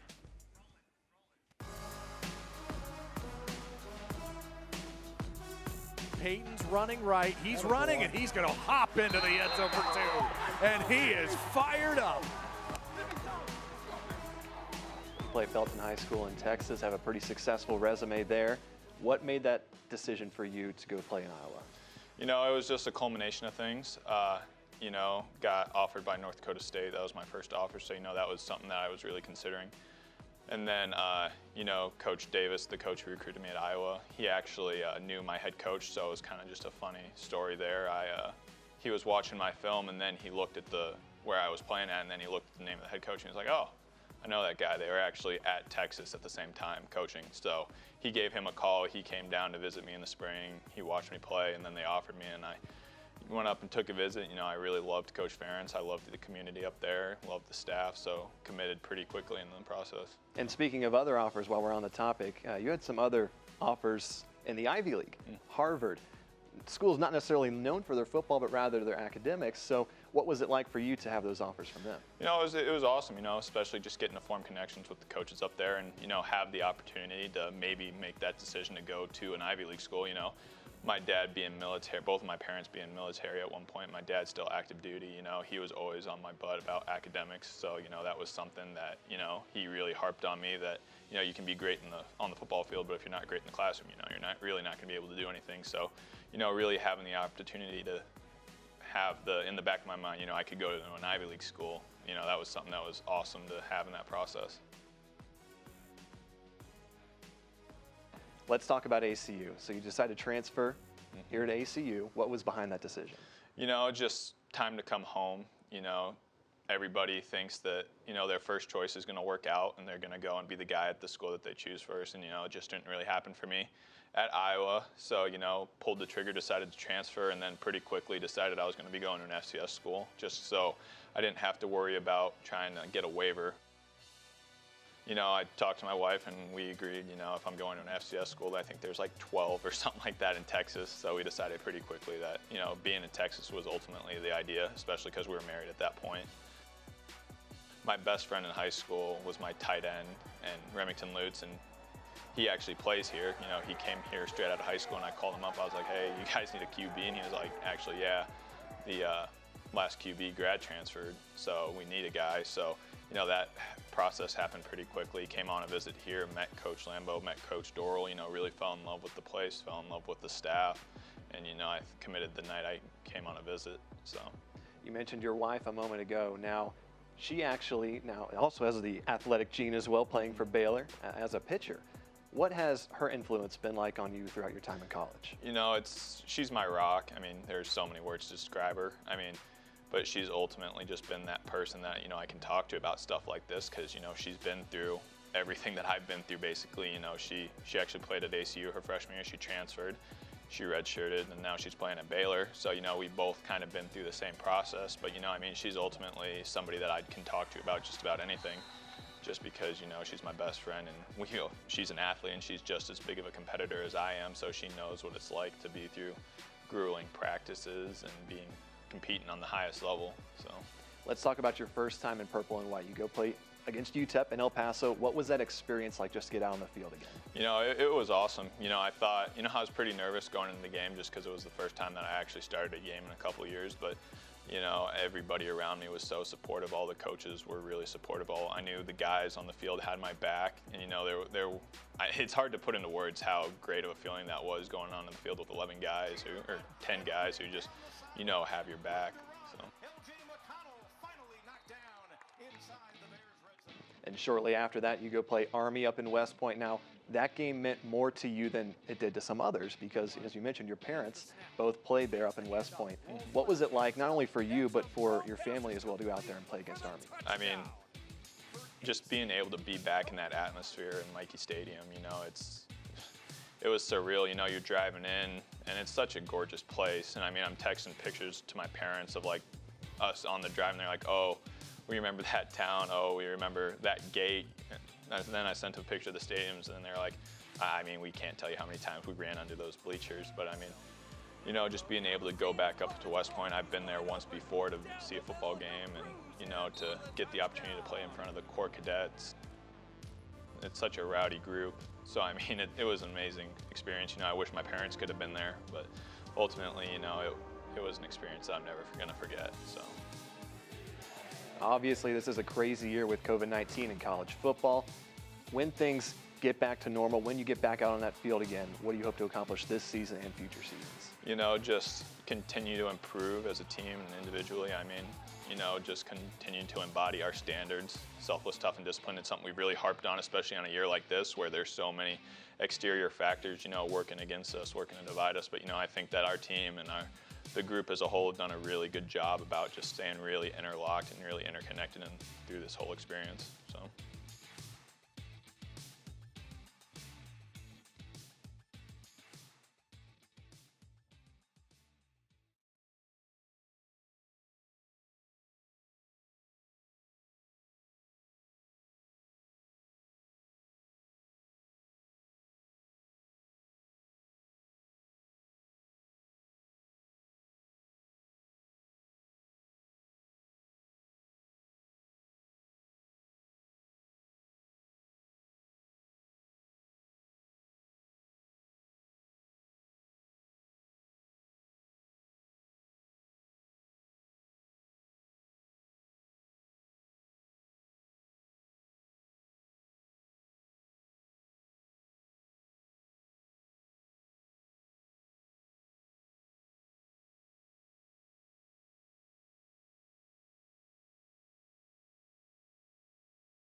I'm in Abilene, and I think the biggest question is what in the world is going on? It's Angelo State 28 and Abilene Christian 7. You can't say enough about what the Rams have done. A Division II school playing at an FCS school. They have come in and dominated this game, particularly on the ground on offense. Yeah, they've done a great job on all areas. After the first punt, the first three, now we were expecting, okay, this may be a defensive battle. What we see after that is 4 consecutive touchdown drives for Angelo State. A great job running the ball, 35 carries, 229 rushing yards. An unbelievable performance from these Rams in the first half. Yeah, they've only had to throw it 10 times. They've run it 35 times for 6.5 yards a carry. It's been nothing short of impressive. 14 points in each quarter for the Rams. Alfred Greer has 3 rushing touchdowns in the game. I mean, it's been spectacular to watch this Rams team develop here today. And they lead at 28-7. Abilene Christian's going to get the ball to start the second half when we come back.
Start of the third quarter.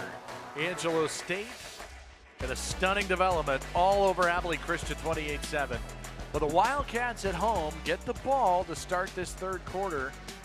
And we're glad to have you with us today for Southwood Conference football on ESPN. Zach Carlisle and Owen Simpson. Hutton Harris and our crew back in the studio and down here on the field doing a great job today as always. And, you know, ACU gets it to start the third. This feels super important for the Wildcats to have something going here. They're down 28-7. They scored right before halftime. Yeah, I can't envision it being any other way as you have to score a touchdown in this drive. If you don't, the momentum is gone. Anything you build at the end of the second quarter, it swings right back to Angelo State. Jordan Brooks West back deep to receive the kick, and instead it's taken at the 7-yard line, and Davion Johnson gets out near the 30.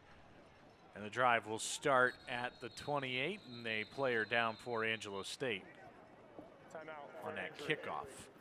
Well, this feels like a good time to talk about for Abilene Christian. It's been little more than a month ago now that one of their quarterbacks and their junior, Samaje Davis, was injured in a car accident about a month ago. It was a very severe accident. He was then life-flighted to Fort Worth and in the Dallas area at a hospital there, still there.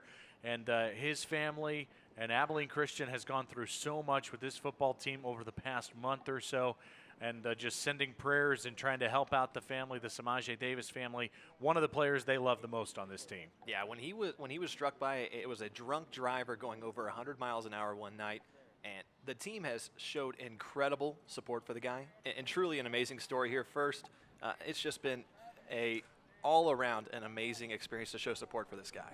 Back in a moment.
Wildcat Stadium, and a capacity of about 12,000. They're going 50% right now for the 2 home games at Abilene Christian this year, so about 6,000 in attendance. ACU and Angelo State, first play of the 3rd quarter after the injury timeout, and it is Jeremiah Dobbins, the freshman, for 2 yards on the left side. And we talked about it. This is an important drive for Abilene Christian to start this 3rd quarter, down 28-7.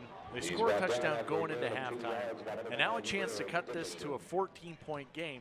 This feels like a must-score drive for Abilene Christian. And I think we're going to see a lot more of movement in the backfield like we just saw on that first down. They're going to try and do a little bit of trickery when they run the ball, but they're going to try and pass the ball a lot more in the second half. Mansell faking the toss, and then he takes off and dives forward, fearless running from Mansell, and he's a yard and a half shy of a first down. And that's not something you see from every college quarterback, just throwing their body at the defender. It shows a lot of courage, to say the least, for a lot of these guys, but a big job, a good job by Mansell there on second down. So the question is, when you need a big play and your go-to target, Kobe Clark's not out there, what do you do? 3rd and a yard and a half. They're going to sneak it with Mansell. Did he get there? Depends on the spot. Initial look looks like it's a first down, and I think that's what they're going to signal. Needed the 39. Is it a first? Don't have a signal yet. Yes, it is. Move the chains. 1st and 10. That's the second play we've seen on a 3rd and short where they just do the QB sneak. And it's nowhere near the red zone, but they've done it twice and successful on both occasions. Opening drive of the 3rd quarter. Abilene Christian still has yet to surpass 100 yards of total offense. And they go back to the ground. It's the freshman Dobbins again. Lowers his shoulder for 3 yards on first down. And Notice they're giving Dobbins the ball a lot more as we start this second half compared to where we started the game. Back in the first quarter, he didn't see a single snap on the field. So far right now, he's up to 5 carries in this one. Dobbins comes out, and Tyrese White, the every game starter, the junior, back in. Darius Lewis in motion. Mansell to throw on second down. Back to the other side, and a diving attempt. Is it picked off? It is incomplete. They say a bobble along the sideline. One official marked incomplete, and another, now they get together. Incomplete is what they rule it. Letty French the second nearly came up with his 3rd pick of the year. Yeah, and it looks like he juggled the ball a little bit heading out of bounds. I don't know if it ever touched the ground, but the control, that's the question. I think that one's going to stand as incomplete. Yeah, you have to have control of the ball and a foot down in bounds. Yeah, French with an interception against Stephen F. Austin and last time out against West Texas A&M. 3rd down, ACU goes quick. Darius Lewis open down the middle to the 35-yard line. Abilene Christian goes quick and gets 22 yards on 3rd and 6. And they're going to try and keep this tempo moving. A big play on 3rd down, a quick pass. He knew exactly where that ball was headed right after the snap. And a good job by Lewis to break a tackle. Out racing the corner, Deshaun Douglas to the 35-yard line. Season-long catch for Darius Lewis. Tyrese White up the middle, dragging Micah Flowers with him inside the 30. 6 yards. 2nd down and 4 coming, and so now a huge turn of events. What goes from an Angelo State takeaway now comes down. ACU is in business inside the 30. It's these crucial plays that can swing the momentum for both these teams in the second half. We're finally starting to see more development and improvement on this offensive line for Abilene Christian. We talk about the importance of this drive. And now 2nd down. Mansell to the outside, diving attempt and a catch. Lewis having a career game in his freshman year. The rookie out of Austin with another catch. This was impressive. And that's the question coming into today's game. Who's going to step up when they need him the most? Kobe Clark's out. They need someone to fill that hole. Lewis doing a great job in the start of the 3rd quarter. Lewis came in with 3 grabs on the year. He's got 3 today. They tossed to LJ McConnell, the speedster on the left side. He's tackled along the edge. Looked like Kason McCullough Cooper with a tackle. Backup corner, 2nd and 8 coming up.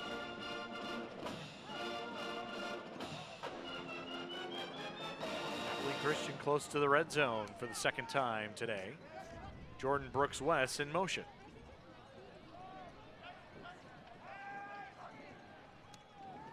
Mansell to throw to the middle, and that was nearly intercepted. Looking for Lewis again. And that was Deshaun Douglas who went low and nearly came up with a pick. I'm not sure if that was just simply the wrong route that one of the receivers ran or if it was just simply well off target, and that just looks a little bit too high. And again, another costly, what could have been a costly play for the Wildcats. But once again, the Wildcats scathed off an interception. Abilene Christian 3 of 8 on 3rd down today. Mansell gonna run, cuts, and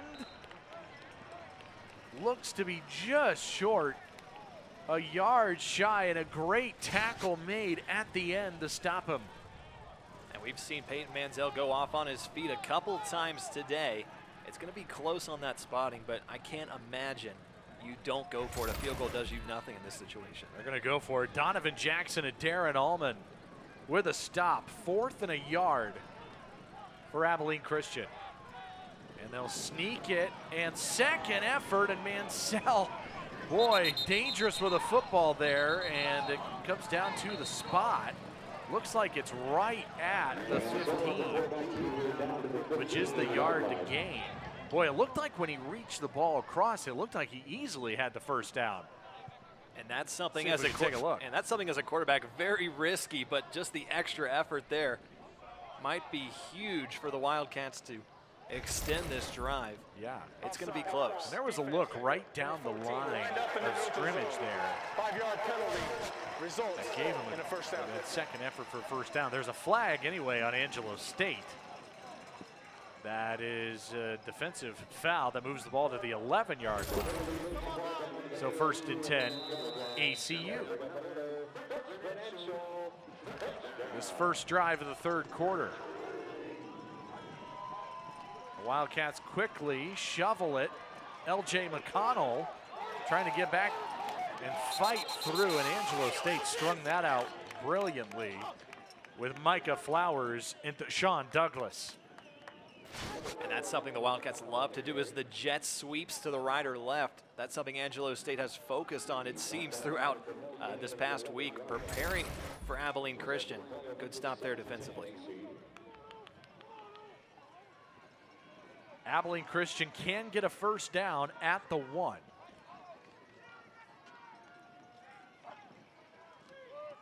Play action. Mansell, end zone shot, and it is caught for the touchdown. Darius Lewis on a bullet from Peyton Mansell.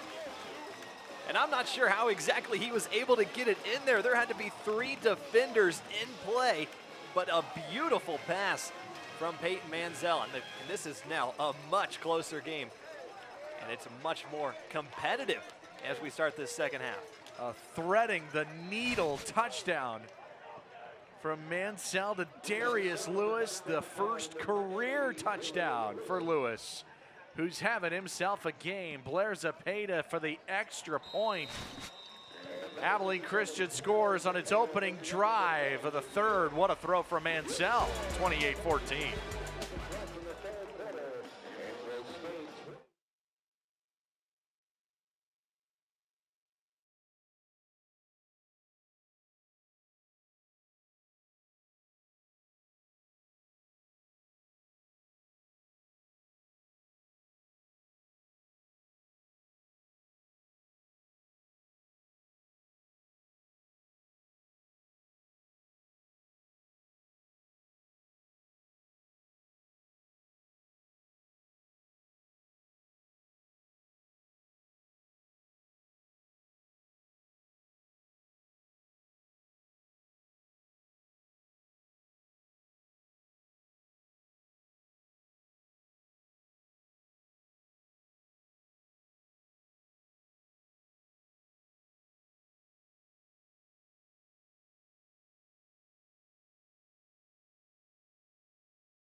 Our whole crew, ACU TV studio, student run production, doing a great job here.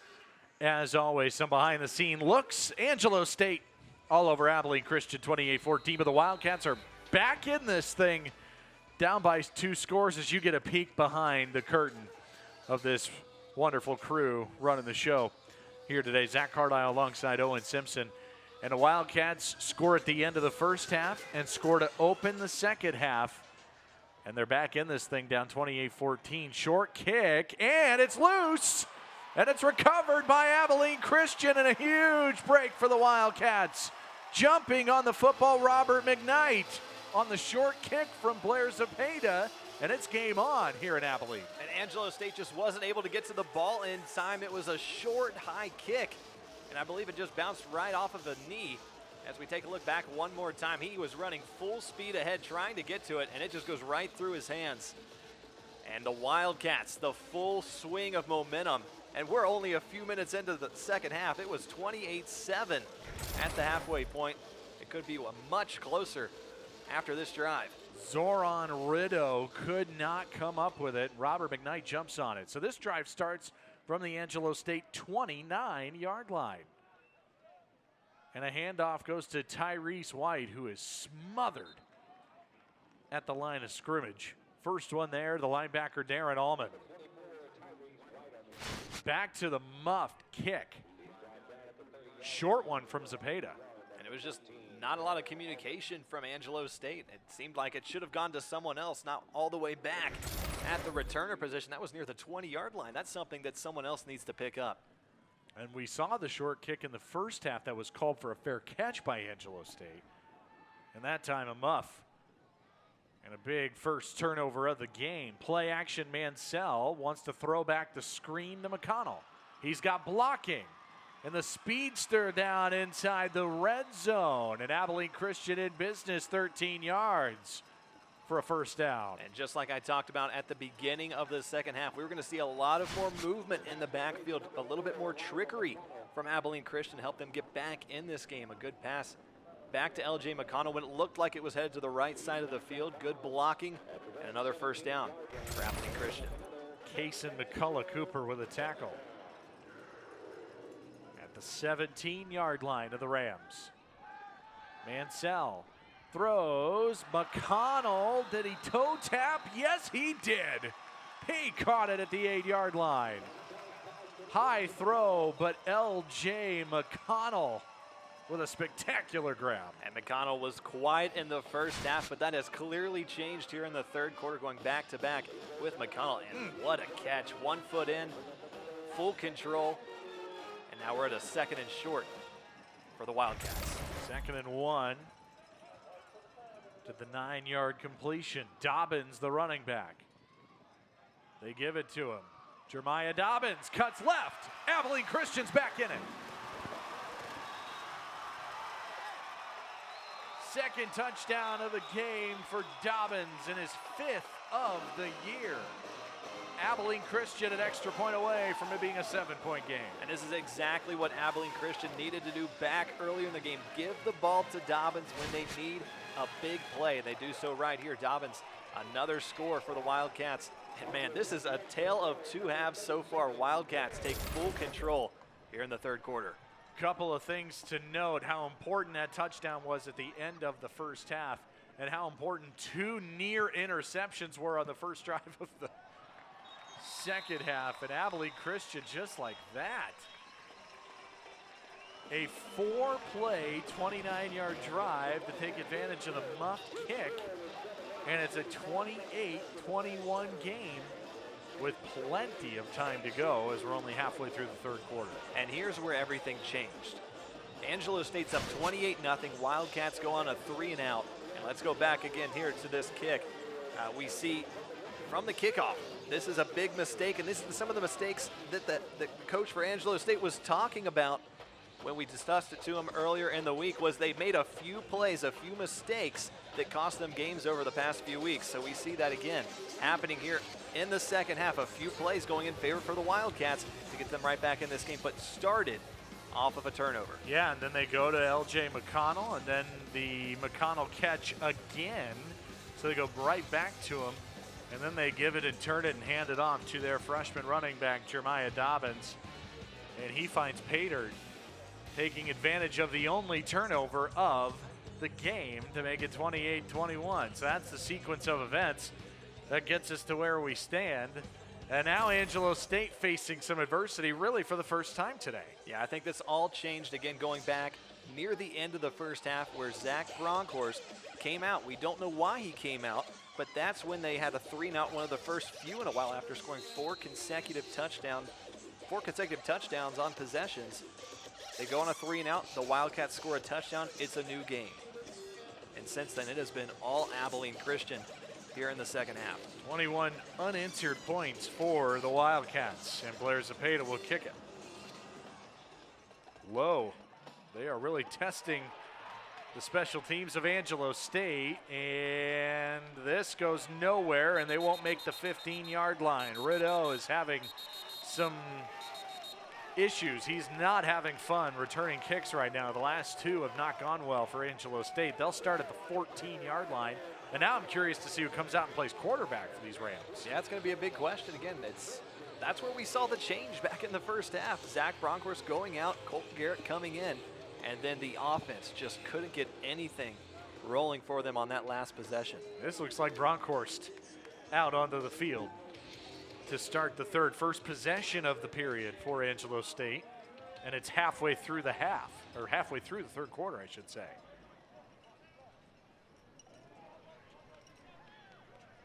Third worst starting field position today for the Rams. And Zach Bronkhorst starts on the ground. Boy, that's worked well today for Angelo State in the clear. Running free. Alfred Greer is gone. 86 yards, and now two late flags come in at the 10-yard line. And I wonder if this is an illegal block in the back. And that has to be one of the latest calls I think I've ever seen from an official. I was surprised they didn't call it in the first place with a block in the back. It should have been a block in the back, and then they throw it after the touchdown call. We'll see. Illegal block in the back. Number That's 11, exactly offense. what they're calling. 10-yard penalty from the spot of the foul. An absurdly Results late in a first down. flag. Two of them came, but they were 5 seconds after the touchdown was scored. Let's take a look. So first of all, it was completely unnecessary anyway to even have the push in the back. Worst case scenario, he's taken down around the 4-yard line. So here you have it right there. A little bit of a push, and he might have caught him, but again, it's just some of these silly mistakes that can cost teams so much, but a big run to start off the offense for Angelo State in the second half. The flag's on Kellen Peugeot. Watch 11 come into your screen right there and push in the back. And so they bump it all the way out to the 33-yard line. That takes away an 86-yard touchdown run and a very unnecessary bump in the back because it was a touchdown. Greer was gone. And instead, it's still a huge gain all the way to the Abilene Christian 33-yard line.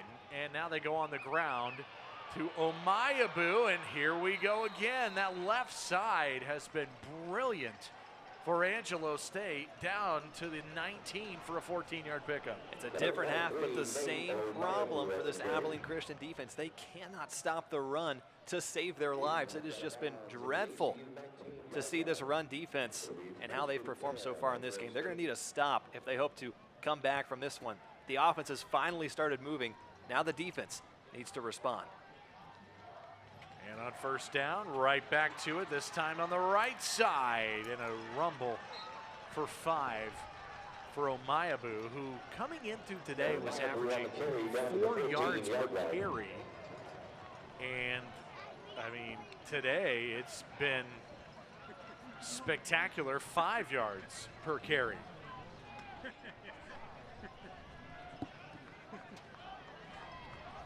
Six and a half to go here in the third. And now Bronkhorst is going to keep and gets maybe one. So now third down, and Abilene Christian's hoping that Angelo State has to throw the football because they have not had to today. Bronkhorst is only 4 for 9 through the air for 36 yards. Angelo State's done a great job on third down. They're 5 for 8 in this one. It's something that they have really helped keep this lead as we go well past the midway point now in the third quarter. Third down at 4. Up the middle, and a good push for Alfred Greer. He appears to be a yard shy of the first. So 4th and a yard, and you got to figure Angelo State's not going to kick a field goal here. Once again, they've only kicked it one time this season, only twice this season before. This team does not like kicking field goals. It's go for 4th down or it's punt. 4th and a yard. And Bronkhorst keeps it and stumbles to the 6. They roll the dice, and they put it in their quarterback's hands for the first down. And they did a good job really tricking the defense there, making it look like it was going to be a run up the right. And instead, Bronkhorst holds on to the ball. Another carry for the big man. That's number 12 in today's game. Angelo State currently on an 80-yard drive, all of it on the ground. 1st and goal. Bronkhorst keeps to the 2.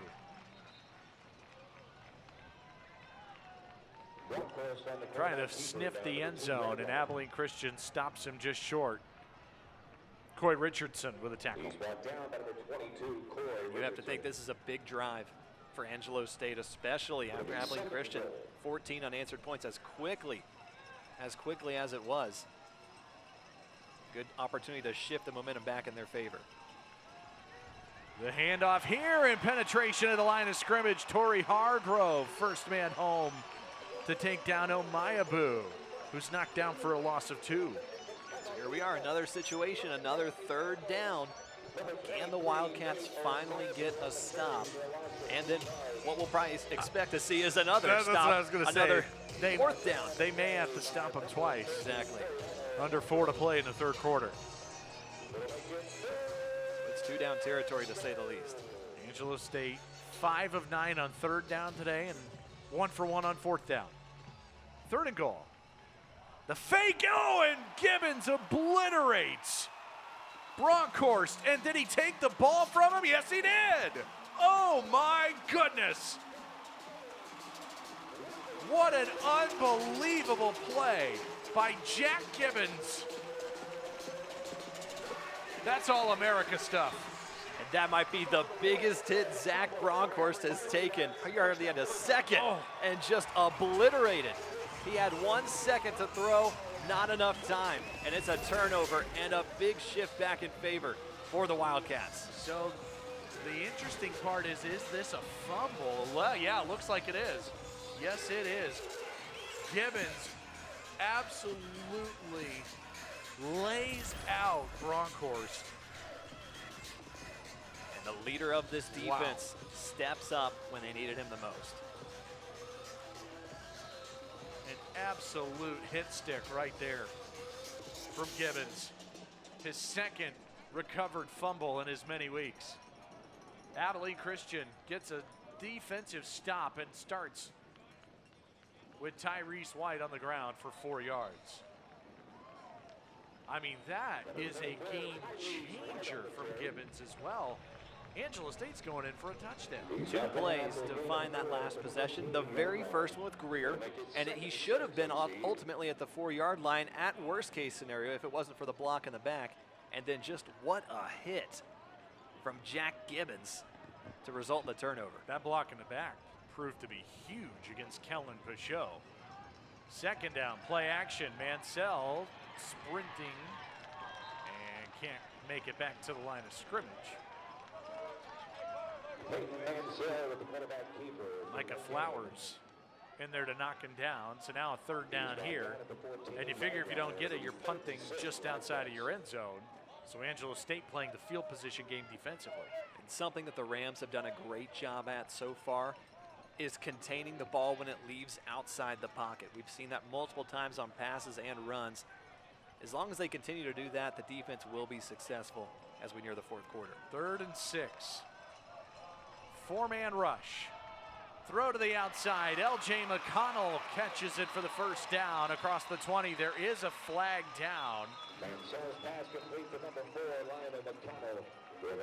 And Angelo State's clapping. Is this against Abilene Christian? Personal foul. Chop block. 72 and 53 offense. That is a chop block half the distance to the by goal. the center. 3rd down. And right guard, Nico Russalilo and Cage Hendricks for Abilene Injury Christian. timeout. And it's a personal foul. Chop block as well. So we see a costly penalty on the last possession with Angelo State in the block in the back, and then here another costly penalty for the Wildcats. 3rd down when we come back.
Angelo State in front, 28-21. Peyton Mansell on third down, running for his life. Now launches, and it is incomplete. Down the field, trying to find Jordan Brooks-West. Devin Washington in coverage. And that chop block penalty takes away a first down, and now Abilene Christian backed up, going to punt the football. And Peyton Mansell was lucky enough to avoid a sack back in the end zone, just nearly escaped that one. But as you mentioned again, yes, the penalties for both these teams on the last two possessions have been costly. So now Logan Burke's going to punt from his end zone. And Chris Brooks is back deep, right around midfield. Angelo State trying to turn the field position. Rugby style kick, not a good one. Not a good one at all.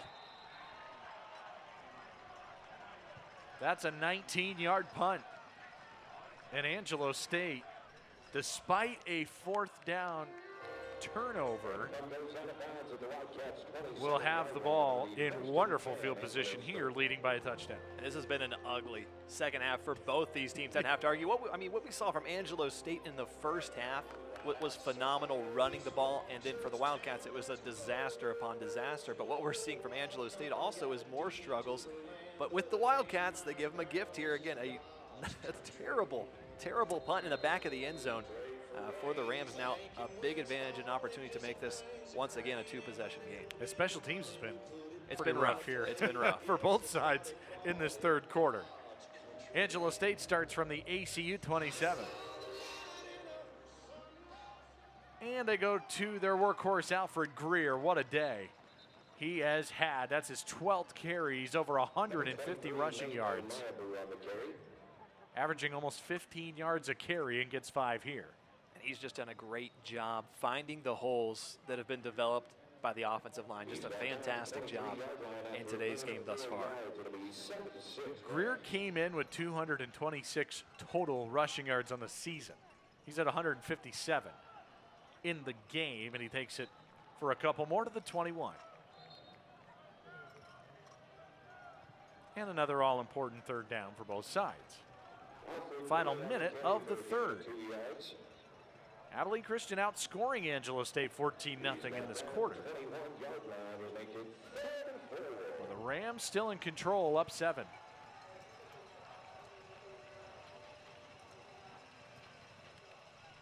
Third and 4.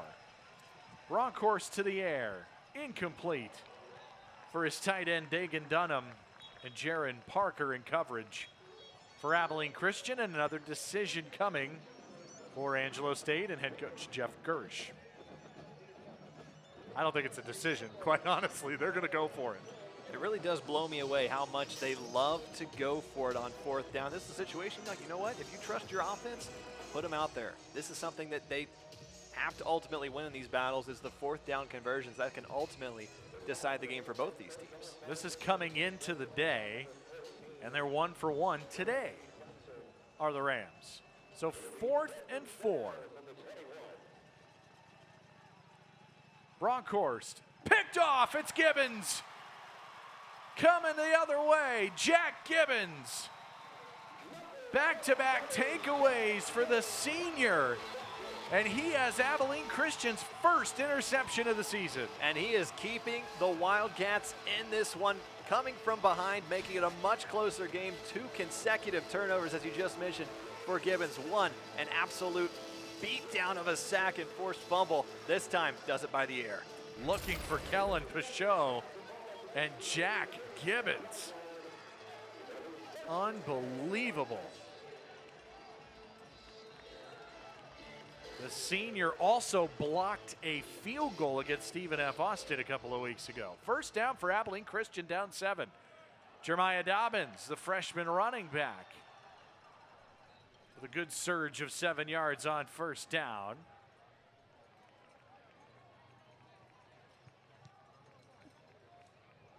And it looked like it was Cameron Kavanaugh getting up from the bottom of the pile for Angelo State. And I don't think Abilene Christian's going to run another play in the third quarter.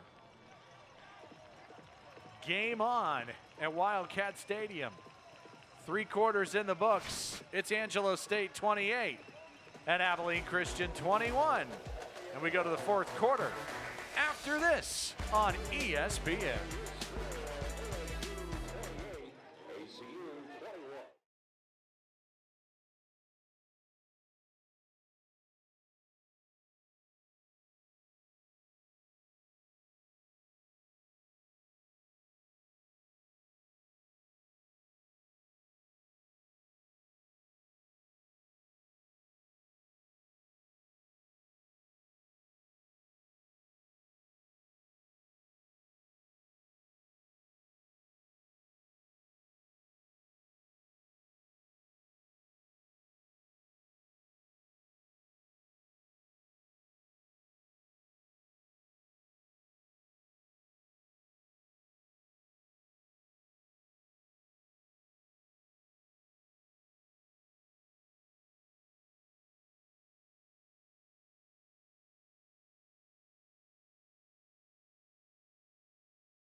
Start of the 4th quarter in Abilene, Texas for Southland Conference football on ESPN. Zach Carlisle alongside Owen Simpson.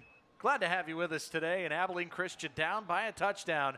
Starts the 4th, and Mansell avoids a sack and fires it in the direction of Brandon Hohenstein to try to avoid an intentional grounding as well. That play goes nowhere, and it will set up a 3rd down to start the quarter for ACU. But more importantly, Angelo State giving the football away in the 3rd quarter, and now ACU right in this thing. Yeah, 3 turnovers in the 3rd quarter for Angelo State. They were perfect in protecting the ball in the first half, and again, that's why we see it as competitive of a game as it is as we enter the 4th quarter. Those 14 points for Abilene Christian really crucial in getting back in this game.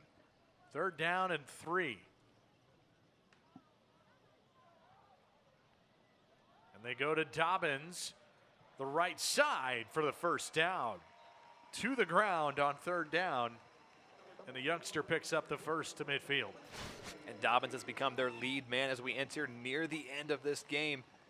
That's his 8th carry there. He's had 2 touchdowns and averaging well over 5 yards a carry, really bolstering this offense back into motion. ACU trailed 28-0, scored a touchdown right before the end of the first half, opened the 3rd quarter with a 13-play drive for a TD, then took advantage of a muffed kick for a touchdown, and now they have it down a touchdown here, and it's Dobbins again.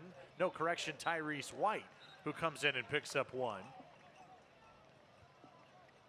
And the tackle made by Cola Pulu. the senior out of California. Gain of 1 for Tyrese White. They love their running backs at Abilene Christian, and they're in position now where they don't have to abandon the run game just down a touchdown. Exactly. That was in a situation that we saw near the end of the first quarter. It was like, okay, hey, they need to pass the ball. They have to get back in this game. Well, they're back in it. Edge blitz, and it's batted down on the slant route throw. Donovan Jackson tipped it into the air. And third down coming up, and a player down for Angelo State, Deshaun Douglas. And we'll take a timeout with them.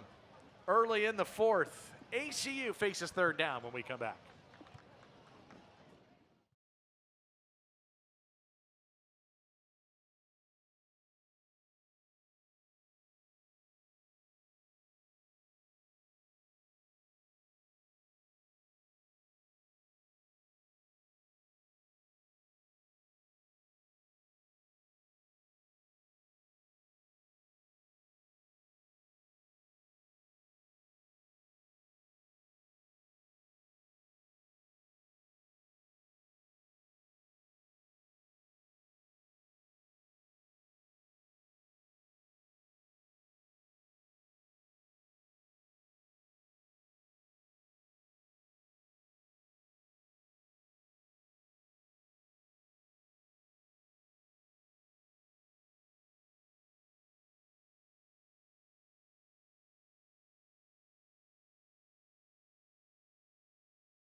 Mansell on third down's gonna be down at the line of scrimmage. Angelo State got there.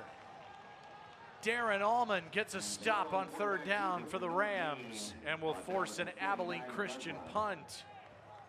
A big stop as ACU took over after the interception and can't move anything with it. And that's the problem with Abilene Christian that we've seen today is the third down conversions. That makes it 4 for 12 heading into what we have left is 13 minutes in this one. So that's been a struggle for them, and as they trail by a touchdown in this one. So Logan Burke looking to change field position. Chris Brooks lets it go. It will go into the end zone. A great effort from Abilene Christian. Gage Graham trying to get down there and save it, but it comes out to the 20. And a big stop for Angelo State. Well, I mean, if you look at it, Angelo's outgaining ACU 357 to 185, but those turnovers have kept the Wildcats in this game. It's just 28-21. That's something Coach Gersh has emphasized, just fixing the few key mistakes that have cost them a couple games this season. And that's something that's become a problem here. It was a problem in the third quarter. And now here they have an opportunity to really extend this lead. But again, they've had struggles protecting the ball in the second half. And they go to the air on first down and a quick screen to the outside. Rasheen Green with a catch. There's only been 5 completions today. That's the first one for Green. His first catch picks up 8 yards. Angelo State playing their final game of the fall.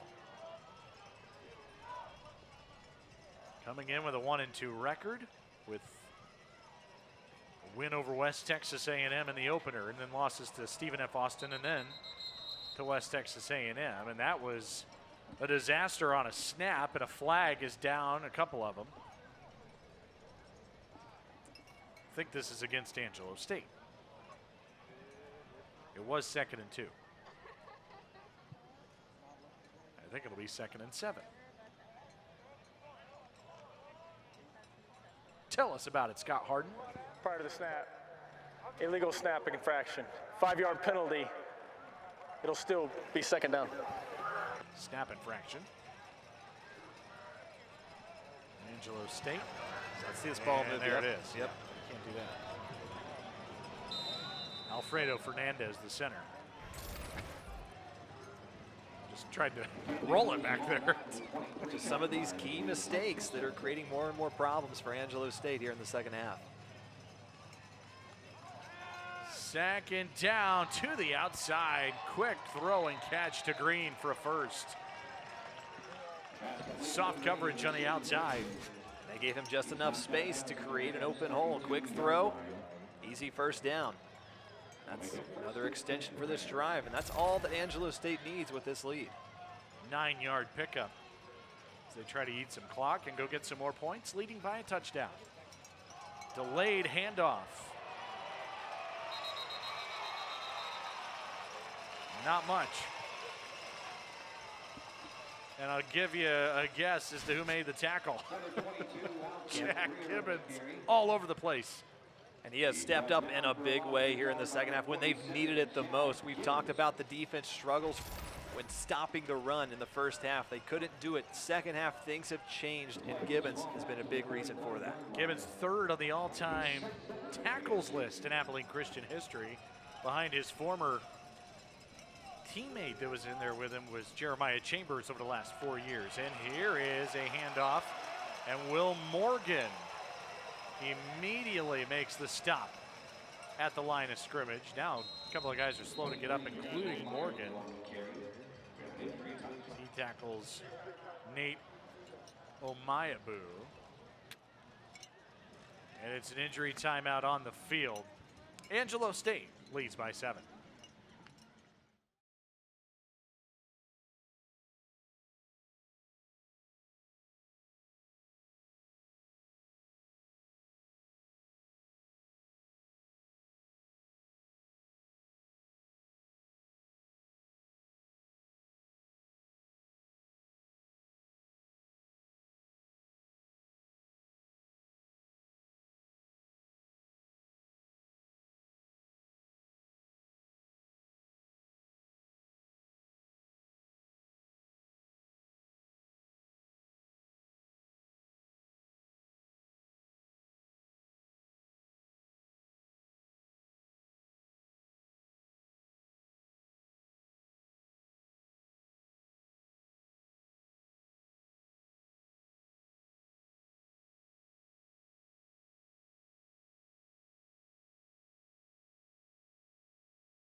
Third down for Angelo State early in the 4th quarter as the Rams on the road at FCS Abilene Christian with a touchdown lead. 3rd down, screen over the middle, and it's bobbled and incomplete. And they're looking for Zoran Riddle, and he couldn't hang on to it. And there wasn't much there, even if he would have been able to catch it. A great stop for the Wildcats and a necessary stop for the Wildcats. They're going to have something rolling on offense. They haven't been able to do anything in the past couple possessions. They'll need that now. So go back to last week, Abilene Christian playing on the road at Mercer allowed just 82 total yards in the second half of that game. And they have been very good today in the second half against Angelo State. And the Rams punt. And Jordan Brooks West calls for a fair catch and a stumble, but he's got it at the 28-yard line. So it's been a combination of good defense, Angelo State with some turnovers. Abilene Christian, their offense has stalled a little bit here, but again, an opportunity to get this thing tied, trailing by 7. It's definitely more competitive in the second half compared to the first half. Let's just go back. First half total yards, Angelo State with 265, ACU with just 72, but now we're at 109, 113 total yards from both these teams in the second half. And the Wildcats start from the 28-yard line. And a play action. Mansell lasers one down the field and it's dropped right at the 50-yard line. A lot of heat on that one. A fastball dropped by Darius Lewis. And if he catches that one, that might be going for 6 because he had absolutely no one in front of him. Just one of those passes that sometimes might be too easy to catch that you just drop it, but there are no excuses for that one. Mansell has a cannon on that right shoulder. 2nd and 10. To the air again. Lewis, screen, nothing. Darren Allman stops him in the backfield. That's a 3-yard loss. And after that play, you see how costly of a drop that was on first down for the Wildcats. So 3rd down. And that's a spot where Kobe Clark has been their bubble screen guy. And now, who do you turn to on 3rd down? Mansell avoiding the pressure and can't escape the blitzing Letty French II. And he got caught up with Nico Russolillo from the offensive line trying to escape the pocket. But a great job by Angelo State to ultimately just swarm him. Nowhere to go as you see him getting bumped up against the line. And a big stop again for the Rams there on 3rd down. French coming around and then up through to sack Mansell. And this Angelo defense continues to rise to the occasion when it matters most, and Logan Burke with a good one. That ball's loose and it's jumped on by Brooks at the 35-yard line, a 43-yard punt. And a much better punt than what we saw the last time around, which again put Angelo State in great field position. But again, we saw a turnover from Angelo State on that one. So again, it's just been small mistakes from both these teams, which has made it a 28-21 score. Defenses have been really good in the back half of the 3rd quarter and all of this 4th quarter so far. Which offense is going to break through? The Rams start on the ground. And Omayabu picks up 3.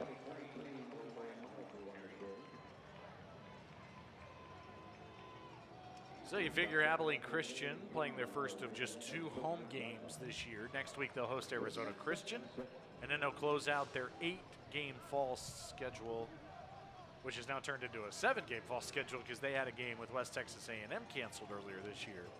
They'll close it out in 2 weeks at the Virginia Cavaliers of the ACC. Omayabu up the middle, slicing his way for 5 and 3rd down coming up. And he's just trying to make something out of nothing on that play, but because of that something makes it a much more manageable 3rd down. And for all we know, if they pick up a couple of yards here, they may go for it on 4th down again. 8 minutes to go. 3rd and 3. It's Bronkhorst who's going to keep it, and he's only going to get a yard. Jacob Thielen played that well on the defensive line. The redshirt freshman from Colorado with a stop. So 4th down and 2 and a decision for Angelo State. And looks like they're going to punt. And you've got to think, too, I think this is a good decision. There is a lot more at stake if you don't get it on this 4th down conversion, because great field position for the Wildcats. A punt is a wise decision. It's a good move. With how well their defense has been playing yes. here over the last few possessions, too.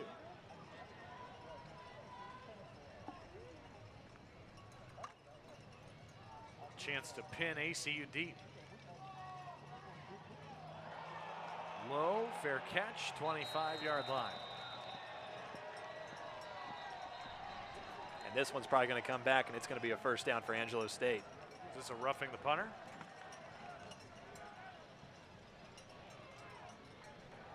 Personal foul, roughing the kicker. Number 1, defense. 15-yard penalty, automatic, 1st down. Huge play. And he says it was number 1. I think it was 2 players for the Wildcats that ran into the punter. And it's just some of these silly mistakes that we've seen from both these teams in the second half that have been so costly as we near the end of this matchup here in the 4th quarter. Even if that would have been running into, it was only 4th and 2. Right. So it would have been a 1st down anyway. Let's see if we can get a look at it here. Right there, low. And it's just some of these inexcusable mistakes. Again, these are some things that coaches grill into their players. Do not do this. But we see it time and time again. Jacob Johnston, the punter, took the hit. In the backfield, they had Greer, and then he slices his way to pick up a yard, makes something out of nothing. Angelo State in position here as we are under 7 to play to use clock and get points. I mean, just a crucial mistake from the Abilene Christian punt unit. So now 2nd and 9. It's Greer back to the ground and back into the arms of Jack Gibbons. Another 3rd down coming up. Angelo State 5 of 13 on 3rd down today. And I think if it would have been closer, if you say it's 10 yards closer, you don't get this 3rd down conversion, they might actually consider the field goal if it's a 4th and 6 or so, just to make it a 2-possession game. But they really need this conversion. They're going to try and grill a little bit more of this clock off of the scoreboard. They need the Abilene Christian 32-yard line.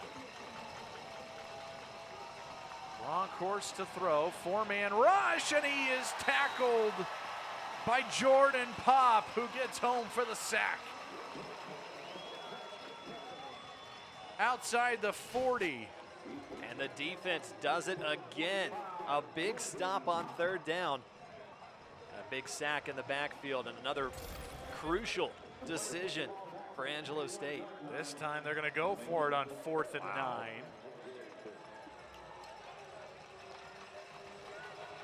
Under 5.5 to go.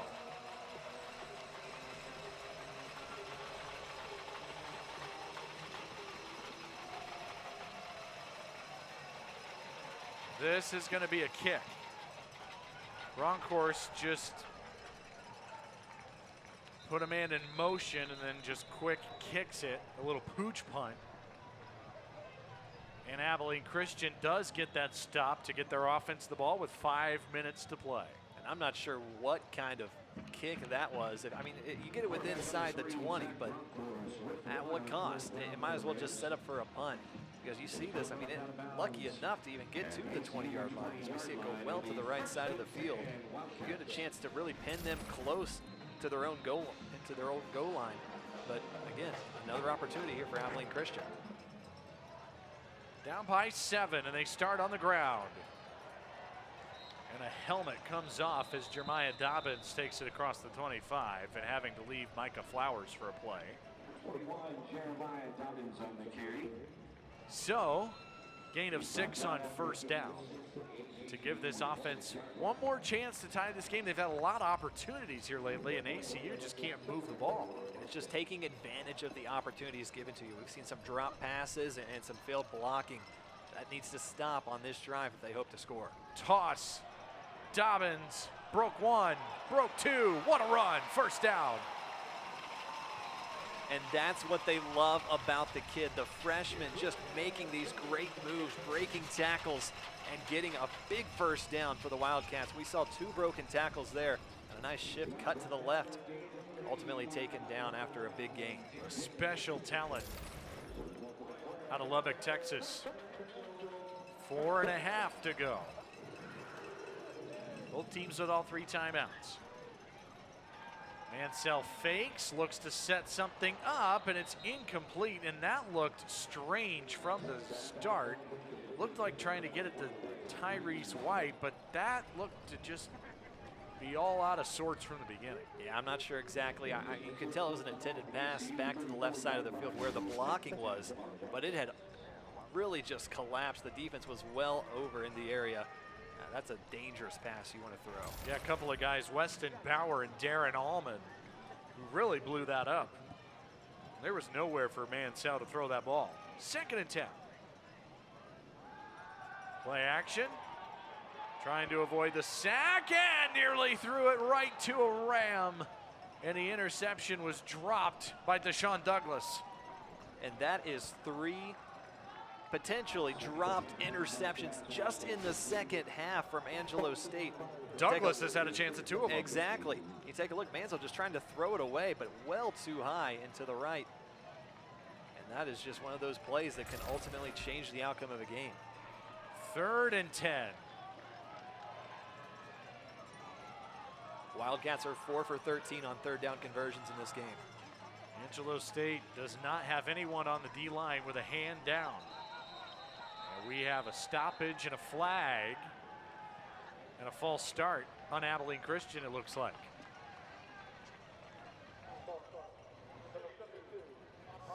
Five-yard penalty, still 3rd down.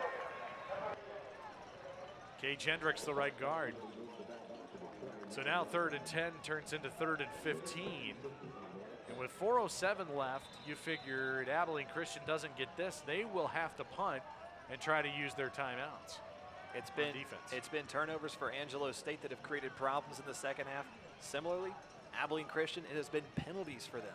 7th of the game, they will get one to Darius Lewis on the outside, and he'll get across the original line of scrimmage and out to the 39-yard line. And the issue here is that the clock is running, and Abilene Christian is going to punt, and we're under 4 to go. An interesting decision there for ACU. Yeah, they just had to put full faith again in the run game. I'm not sure about this decision. It is 3rd and long. And I think this is, when you run the ball on 3rd and 15, it kind of shows that we don't expect to get the first down, so we're going to play it safe. But if you don't want to get the first down, that's fine. You have to at least stop the clock. Here is a punt, and they want to get away from it, do the Rams, and it bounces outside the 20. So that eats at least a 40 seconds off the clock. Angelo State trying to ice this game when we come back.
Angelo State with a chance with 3.5 minutes to go to get a few first downs and ice this game. And Abilene, Texas want to start to the drive.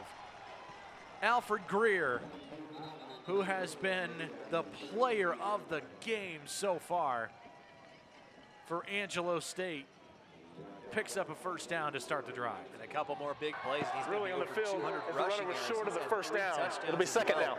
In this game, a great way to start the drive and really come up with a big upset. There are just a few big plays away from that as we near 3 minutes left in this game. Yeah, to your point, 17 rushes, 206 on the ground today for Greer.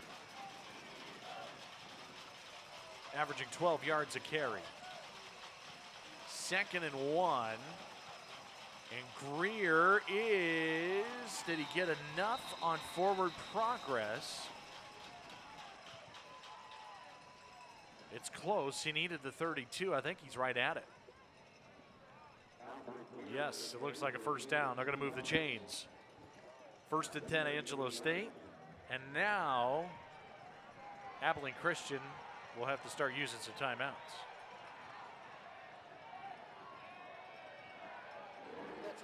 First down, Angelo State. 2.5 to go. They're going to use as much time as they can here before the snap, and then ACU will have to call 3 straight timeouts. Back to the ground, back to Greer. What a day! Trying to put this game on ice. Coasts for the touchdown. Alfred Greer with his 4th TD today. And what a career performance. Well over 200 yards, 4 touchdowns. He has carried the team on his back on the road to come up with what will ultimately be an upset against an FCS school. D2 takes down D1. What a performance from Alfred Greer. 19 carries, 239 yards, 4 touchdowns. That extra point is no good. Way wide to the left. Lane Krumke. And all it took was just a little bit of help from the offensive line, and he was full steam ahead. And it's not the first time we've seen that either tonight. Unbelievable performance by these Rams. Coming on the road, they traveled to Abilene this morning.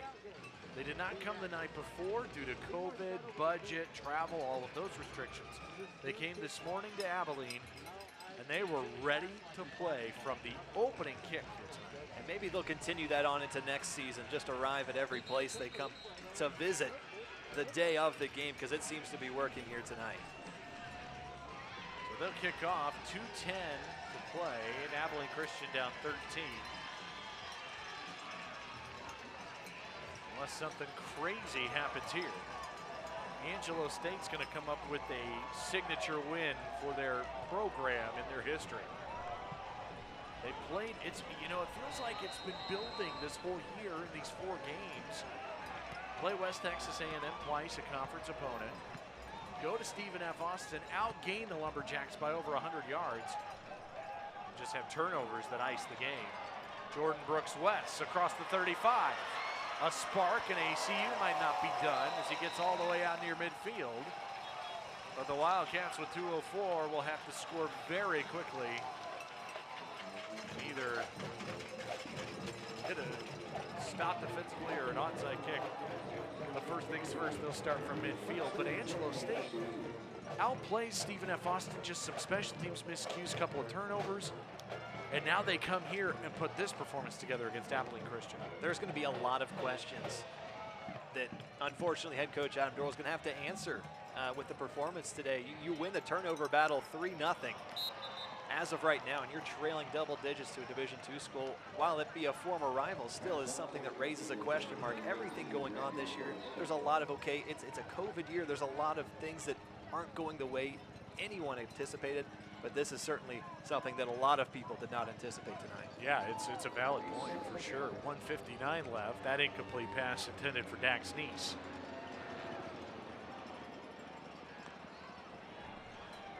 5 men on the rush. That's batted down at the line. Donovan Jackson got up in the air.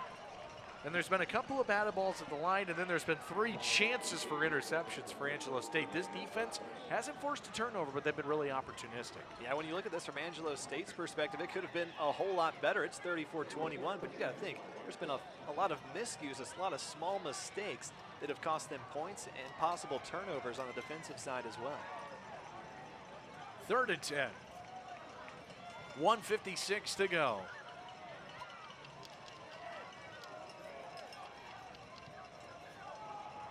Tyrese White on the ground.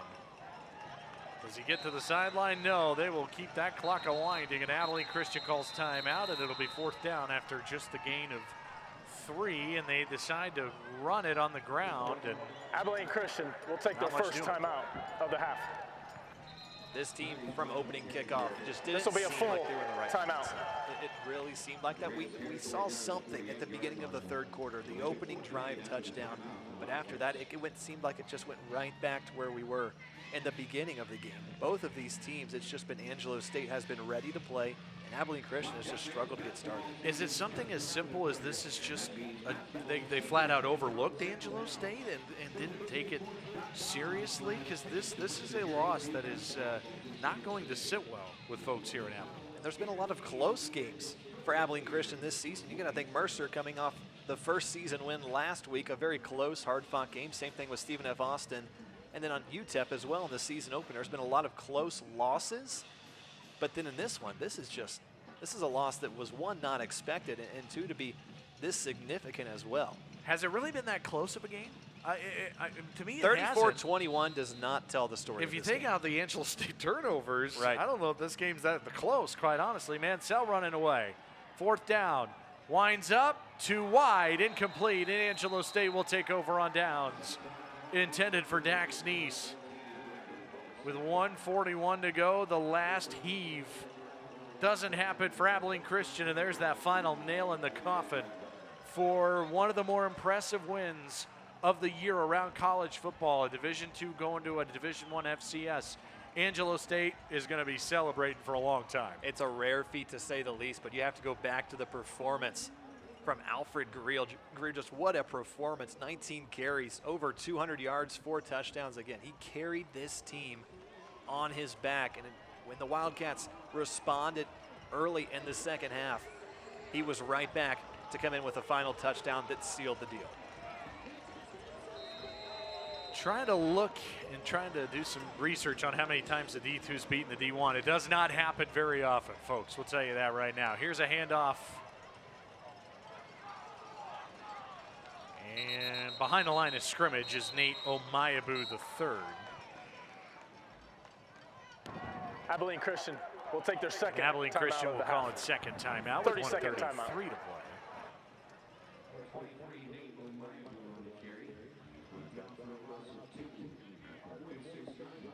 And so 2nd down at 12 coming up, but I think there was a couple of D2s that beat an FCS last season, 2019. But again, it's just something that does not happen in college football. Scholarships, depth, money, budget, coaching, recruiting. Nothing ever works in a Division II team's favor. So to have a team come on the road and win by double digits, that's impressive as it gets for this program. And this is something that the Rams can carry not only into next season, but after that as well, as far as recruiting goes. You can tell these high school athletes, like, look, we are a Division II school, but we play Division I teams, and we've beaten them before. Back on the ground to Omayabu. No gain, and ACU will call its 3rd and final timeout. Abilene Christian will take their 3rd and final timeout of the half. 30-second timeout. 2 ends of the spectrum for sure. Abilene Christian was supposed to host West Texas A&M back in the middle of October. That did not happen due to COVID-19. So they lost their homecoming game. They sort of had some homecoming festivities today. Wasn't really a homecoming game, but it's the first game in Abilene for Abilene Christian since November the 16th of last year. And Not what these fans were expecting to see tonight. It's certainly not what they wanted to see tonight with everything going on. It's good to have a fresh sense of, okay, we're still having something normal happen. Well, the outcome of this game certainly wasn't normal. 3rd and 12 with 1:27 to go. Abilene Christian out of timeouts. On the ground, it's Greer. Why not? Up the middle for about 8 yards. He still seems like he can go another quarter. He's had the final laugh for sure. 20 carries for both Mayabu and Greer. But Greer's had the career day. 20 carries, over 240 yards, 4 touchdowns. He has been nothing short of spectacular. Under a minute left tonight. So the Rams will take this into their offseason. 4 games this fall, that's it. Getting ready for next year, and there's no better way to go into your offseason than with a road win at a Division I school. It's the biggest win this program will ever have. And that's the best feeling you can ever have. Not only are you going on the road to play a team that everyone expects you to lose by likely double digits, but not only do you beat the team, you beat them handily. This team Abilene Christian had no chance. They had a little bit in the 4th quarter, but nothing got rolling on offense. Other than that, Angelo State took full control in this game right on opening kickoff. Angelo State with 467 total yards tonight. 414 on the ground. That's how good this team has been rushing. They have only needed 53 passing yards, and they've held ACU to just 206 total for yardage tonight. This is as shocking of a game as I've ever been. Had the pleasure to put a headset on and call. I am very surprised by what we've seen here tonight. I still go back to the discussions we had with head coach Jeff Gersh for Angelo State, and he continually said, we love to be balanced on offense, but he didn't even need to focus on that because the running game was the only thing he needed to come out on top here tonight. Yeah, if it ain't broke, don't fix it. Worry about it. Muffed kick here, Jordan Brooks West, ball's loose still. And that's 100% the final nail in this coffin here tonight for Abilene Christian. A bobble just outside the 10-yard line. And now the question is, what does Abilene Christian go from here? Arizona Christian from the NAIA comes to Abilene next Saturday. And then they're going to go to Virginia. How much are you going to learn about your team over the next 2 weeks? It's hard to say. It really is. You go back to the Arizona Christian game. They played them last time around, and it was an obvious blowout. It was going to be a blowout early on. Right. So there's not going to be a question about that outcome. But then same thing with Virginia. So it's hard to say what they're going to learn in the final 2 weeks, but still 2 weeks left in the season. Mansell down the field, and that's caught by Darius Lewis to the 39-yard line. But a final heave a little too late for these Wildcats, and they'll clock it here with 21 seconds. That's a bright spot, though, for Lewis, having himself his best collegiate day, the freshman. Now 7 catches for over 80 yards today. Yeah, he's done a good job really filling that hole with Kobe Clark being out for the Wildcats in this game. It's something he can build off on and still has plenty of time to improve his talent at the wide receiver position. Mansell, quick throw again to the 49. And Hohenstein, the tight end. 15 seconds. And they'll clock it here. 13 ticks to go tonight. And I think it's, you just can't oversell and overstate this enough how impressive this is for the city of San Angelo and for this university in particular to come to their old rival who's now Division I and to come into their house and win in dominant fashion. Here's Mansell. Slinging one here and another chance at an interception. Mansell does not have a pick thrown tonight, but he's had almost 4 of them thrown in the game. That one was dropped. There's a reason they're cornerbacks and not wide receivers. I always go back to that. I was waiting for you to throw that line out for sure. That was Kason McCullough Cooper. Couldn't hang on to it. 7 seconds left tonight.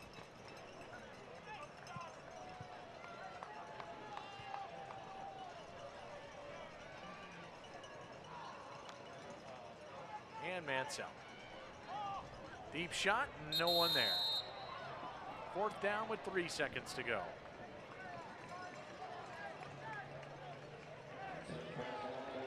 Final thought on this one here today. One team was ready to play. The other one was, it's hard to say where they were. They weren't here. They weren't ready. And that's something that's going to be a big question going into the next week because their season, Abilene Christian's season, is not over. Angelo State, this was their final performance of the season, and it was a great one. To the outside, it's Hohenstein. And he's just trying to work it and lose it and lost the football, and that's a fumble, and that is it. What a performance from Angelo State. It's their biggest win in school history. Once again, the final, Angelo State 34 and Abilene Christian 21. This has been a presentation of Southland Conference football on ESPN+. All games airing on the ESPN networks are streaming live and archived on the ESPN app.